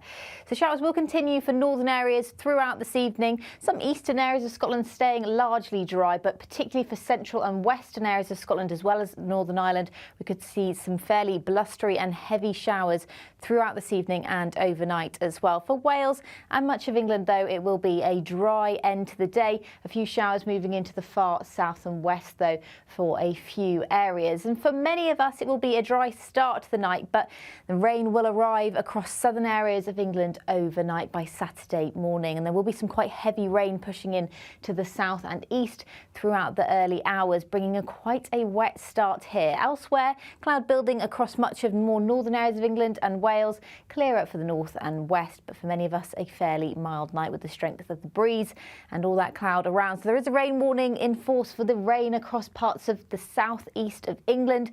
It will likely last until around lunchtime, so it could take a while to clear, but once it does, behind that there's a risk of some quite heavy showers breaking out as well. So another day of sunny spells and showers and temperatures below par for the time of year. See you later on. Bye-bye.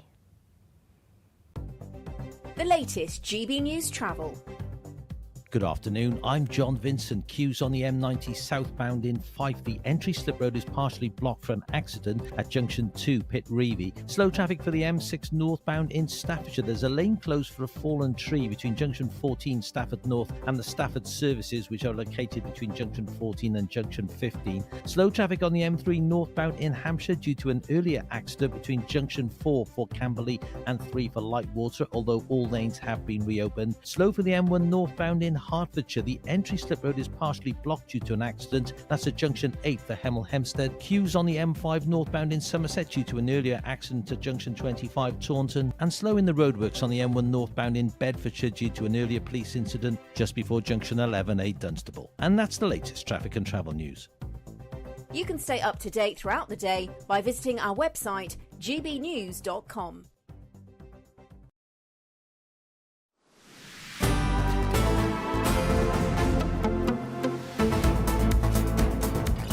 Right, OK, it's 2:36. You're watching and listening to Good Afternoon Britain. Now, Martin Dubney is up at 3 o'clock, and I'm sure he's got a hell of a show lined up for you. What is coming up on this Friday afternoon then, Martin?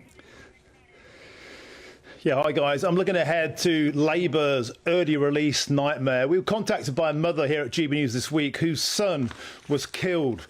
Manslaughter charge, 30 months was given out. That killer will be released after serving a paltry 40% of that term. The mother is distraught. Her local parliamentarian is trying to intervene with the justice ministers. What kind of country do we live in where murderers, killers are released early, and then people who threw rocks at police wrongly are intercepted at airports and put in jail for longer than this guy got? Longer sentences for posting Facebook posts. Over 3,700 criminals are set to be released across September and October. Does that pose a huge threat to the British public? Today, a story came out where they're saying don't put people in jail. The jails are full, unless, of course, they attended a riot, unless, of course, they're far right, unless, of course, they are against immigration. Two-tiered justice seems to be gripping our nation, and now it's getting to the point where killers are let out early, victims, families left traumatised. Is this the new template of what we can expect in Britain? And is that something that we should be very, very concerned about? We're discussing that 3 till 6 p.m. Well, Martin, I mean, if you're a victim of a crime and you see the perpetrator of that crime against you or a family member let out early, you're going to be very angry indeed. Thank you. Look forward to your show. Martin Dobney up at 3 o'clock till 6 o'clock, as always. Absolutely. Now, police have caught 2 dogs they are searching for, which are believed to have attacked a man found dead in the back garden of a property in Birmingham. Yes, a 33-year-old man who was looking after his brother's dogs was found dead in Hereford Close, Rubery, on Wednesday with dog bite mark injuries. Well, we're joined now by the co-owner of Bullard and Son Dog Training, Stephen Bullard. Stephen, thank you and welcome to the programme. This struck me as odd because these are American bulldogs, which are different from the banned breed, which is the XL Bully. Well, they're very similar, aren't they? This is the problem with the ban on American XL Bullies. It's a type of dog rather than a specific breed. And it really has developed over a period of decades from the original ban on the Pit Bull Terrier. They developed through chance or luck or deliberately a completely different type of breed. We've had a number of these kind of dogs come to stay for us for training over a period of time. We tend to not take them now.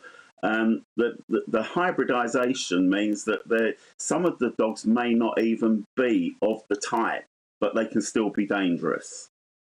And what would you do with these dogs? You know, the owners of these dogs, they'll often... I mean, we've spoken to many owners of Bully XLs, for example, and they'll say it's all about the person who looks after the dog. It's all about the owner. The dogs, they're absolutely fine as long as you treat them in the correct way. But what would you do with these dogs who clearly can cause a huge amount of damage?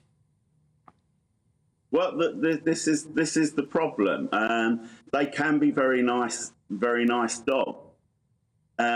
The best protection is legislation. So the route that we've gone down, that should mean that over a period of time, the breed will reduce and the number of incidents that we experience with this kind of dog will gradually become less.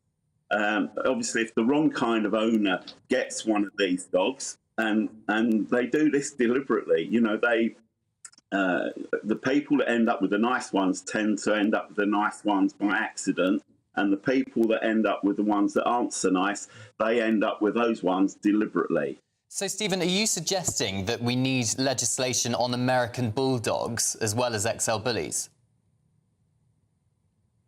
Well, this is the thing. All large breed bulldogs will have that kind of potential. So they're not all like it, obviously, but there you're showing me one there, and some of these one of the last ones we took in was a bulldog hybrid with a Rhodesian Ridgeback. If that dog was dangerous, and the people that bought me that dog for training, I suggested that they send it back where they got it from. Now that dog, if it was seized by the police, that dog would come back as fully okay because it had the wrong measurements. So it would have been perfectly okay and perfectly legal, could have gone around the streets, wouldn't have needed to be on lead, and wouldn't have needed to have been muzzled. So this is the kind of fatal flaw with the current legislation, is that it probably doesn't spread its net quite wide enough. Yeah, Stephen, am I right in thinking that you no longer work with these types of dogs just because they can be so dangerous?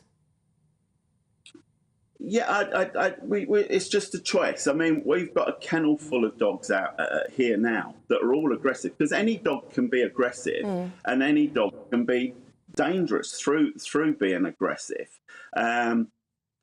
So breed isn't, it's the sheer capacity for these dogs, the danger that they can present. When they kick off, and if you end up in trouble with one of these big dogs, or in this case, somebody's ended up in trouble with 3 of these dogs, to be honest, they haven't got a hope in hell. Really? So Stephen, you're saying if the dogs kick off, as you say, there's nothing really you can do about it to fend them off? Is there nothing that you can do to try and calm the dog down? Yeah, I mean, if you were to become a little bit more passive, which would be easier said than done, if you were in a garden with 3 dogs that are over-aroused, stimulated, and they're biting at you, being calm probably is going to be very, very difficult. But the more you agitate the dogs, you will further arouse the dogs and then make them potentially more aggressive and more dangerous. I mean, Stephen, would you go as far as to say that some of these dogs should just be put down, that they're irredeemable? Well, obviously, clearly that is the case, because that is how the law is worded. If your dog is seized by the police under the Dangerous Dogs Act and this new legislation, it will be assessed. And if it is dangerous, you will have a hell of a job getting your dog back. And ultimately, after a long period of time, as it tends to go on for a very, very long period of time, the dog would be euthanized. And sometimes, for some dogs, that would be the best option. You know, if they're that dangerous, people are living with dogs that can go on to become dangerous. A lot of the, if we go back over the last few years, a lot of the fatalities in recent years have been by dogs that were known or owned by the people that they went on to kill. Yeah. Now, turn on their owners. Stephen, I'm really sorry, but I really enjoyed our conversation, but we have to end it there. But Stephen Bullard, really great to speak to you, co-owner of Bullard & Son Dog Training. Goodness me. Gosh, let's see if the government comes up with more legislation on that one. This is Good Afternoon Britain on GB News. Coming up, a window cleaner is battling to prove he has the only portrait of William Shakespeare made in his lifetime. But how much is it worth? Find out how much it could be worth after this.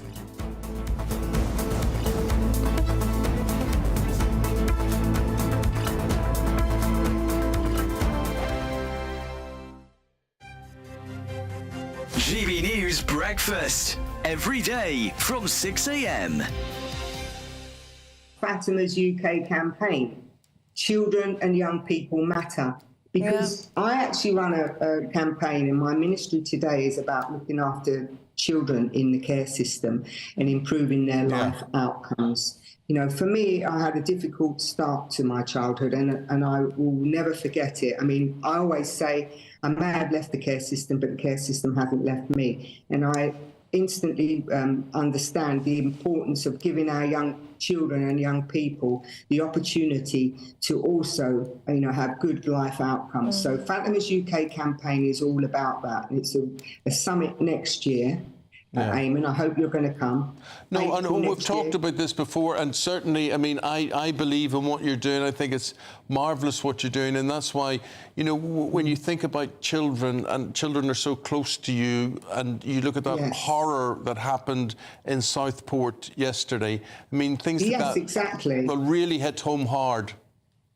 Well, children are the innocent ones, aren't they, Eamon? And this is what we look at when you think they're the future. We've got to start to put them back at the top And it's a travesty when we see things like that, you know, Omar, that happen. You know, children are the ones that are impacted. And, you know, it's, for me, you know, really important to be able to do the best we can and looking after their future. And so hopefully, you know, I'm going to the Pyrenees in September, Eamon. That's my next challenge, the Bay of Biscay from France to Spain and back. And hopefully people can go online, fabulous.campaign.com, and give generously to help make a difference to these young people's lives. Because, as I say, children are the future. GB News, the People's Channel. I'm Stephen Dixon, and thanks for joining us on GB News, Britain's news channel.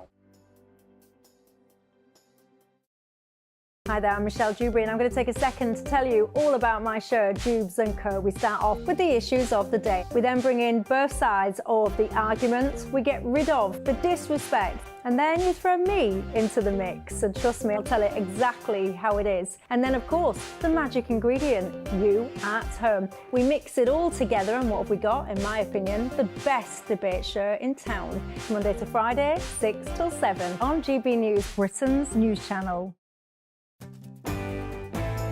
I'm Arlene Foster on GB News, Britain's news channel.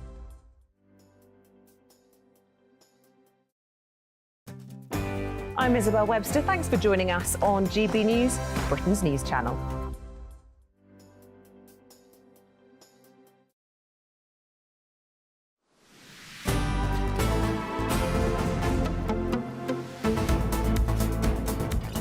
Welcome back. It's 2:48. A window cleaner is battling to prove he has the only portrait of William Shakespeare made in his lifetime. Yes, so owner Stephen Wadlow has been trying to validate the painting for years. He's had it x-rayed, he's had it analysed by experts, he's had it scientifically dated back to 1595 when the playwright was 31 years old.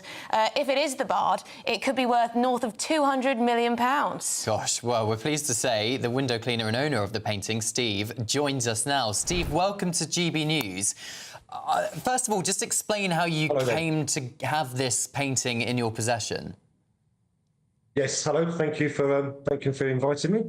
Well, my dad acquired it in the mid-1960s because he had an art and antique business in Harrow, and he tried to sell it on, but was told he paid too much for it, and brought it home and hung it on the wall. So hang on, if you've had this piece x-rayed, you've had it analysed by art experts, you've had it dated back to 1595, how come you haven't had it 100% proven that it is in fact William Shakespeare? Yeah, well, that's the million-dollar question, really, in a way, isn't it? $200 million. Well, who knows? But so what's happened is it was sat there all my lifetime, sort of thing, while I was growing up, above the television in the corner, and we didn't think anything of it. And it was only back about 12 years ago that a visitor who was sort of into the art and literature as well, she said, "Oh, I think it looks like William Shakespeare. You know, I like your copy of William Shakespeare," and was shocked to see it was an original painting of the period. And so it was only then that I started researching, and of course, having no interest in Shakespeare before that, it took me a little while to get into it and to get rolling with it, and learning everything about Shakespeare and the art of the period and things like that. And then over this period of time, working as well, of course, different institutions have helped with the X-rays and all the rest of it. And the first thing was to confirm that it was actually genuine to the period, which has been done. But then, is it actually Shakespeare? Well, all the facial comparisons, technology, everything like that, all matches with the Droschau, which is the only known 2D image of Shakespeare. And who do you go to find that out? You know, we're sort of, in a way, not fighting, but fighting the Shakespeare world and the art world at the same sort of time. And who are we to say that? Yeah. That's not to say someone not being very helpful. Because, of course, all the images we are used to of seeing the Bard, William Shakespeare, is the one we can see on our screens on the left now. Correct. But yes. The painting you have, which is that the painting behind you in your shot there, Stephen? Yes, so this is the painting behind me at home, but this is actually a copy because the genuine one, of course, is in safe storage now. Oh, I see. OK, fair enough. If it's worth £200 million, I absolutely can understand why. But this image, if it was painted during William Shakespeare's lifetime, that would suggest that the other images in existence, which were all painted after the bard's death, were kind of copied or based off of this painting that you have. Not necessarily, and I wouldn't be so conceited to say that this is, I know it's been said, but this is the only portrait of William Shakespeare. What we do know is this is a portrait of the period, and we do know pretty sure that it is a painting from life. We're saying that we need to have this discussed further and even more technical, technical research done on it as much as possible, for certain reasons, which would take too long to describe now. I mean, Stephen, you say that there's you've had a bit of a battle with the art world. I mean, there's a suggestion in the Sun's write-up of this story that you've been struggling to be heard in the academic world, the lofty art world. It's all a bit snooty. It's about who you know, and you're a tradesman. Yes. That is definitely true in some avenues, but then I have to say, and it's lovely to be able to have this opportunity to say it, there's other people in that world that have been fabulous. So, but it's taken a long time to sort of get listened to. And I mean, even our website's called Is This William Shakespeare? We're not being so conceited as to say it is William Shakespeare. I'm sure it is, but we want the discussion out there because all the evidence that we've got, which people would have to look at and then not think I'm totally mad, and is backed by other people helping, indicates that this really should be discussed. That's not to say that the Chandos in the National Portrait Gallery isn't William Shakespeare, but even they don't know that is 100%. You put forward a very compelling case. I'll be watching this space, that's for sure. And it's a good thing you haven't sold it off yet, if it could be worth so much. Steve Wadlow, thank you very much indeed, owner of this painting and also a window cleaner. So there you go. Absolutely. Thank you so much for watching. Good afternoon, Britain. Don't go anywhere. We've got Martin up next, and thank you for having me, Emily. I'll be back at 6 o'clock covering for Jubes.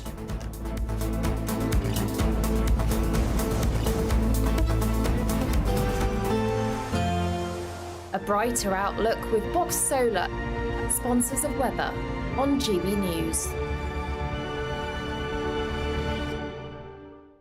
Hello, welcome to your latest GB News weather update brought to you from the Met Office. Through the rest of the day, it will remain breezy, though the winds are much lighter than they were first thing today, thanks to Storm Lillian.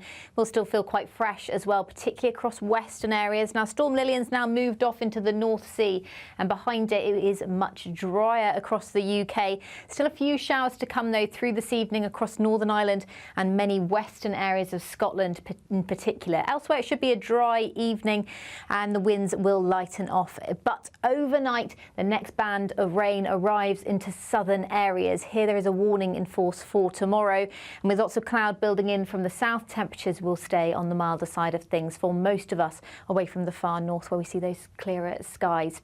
So as I said, there is a rain warning in force across eastern areas of England, but elsewhere it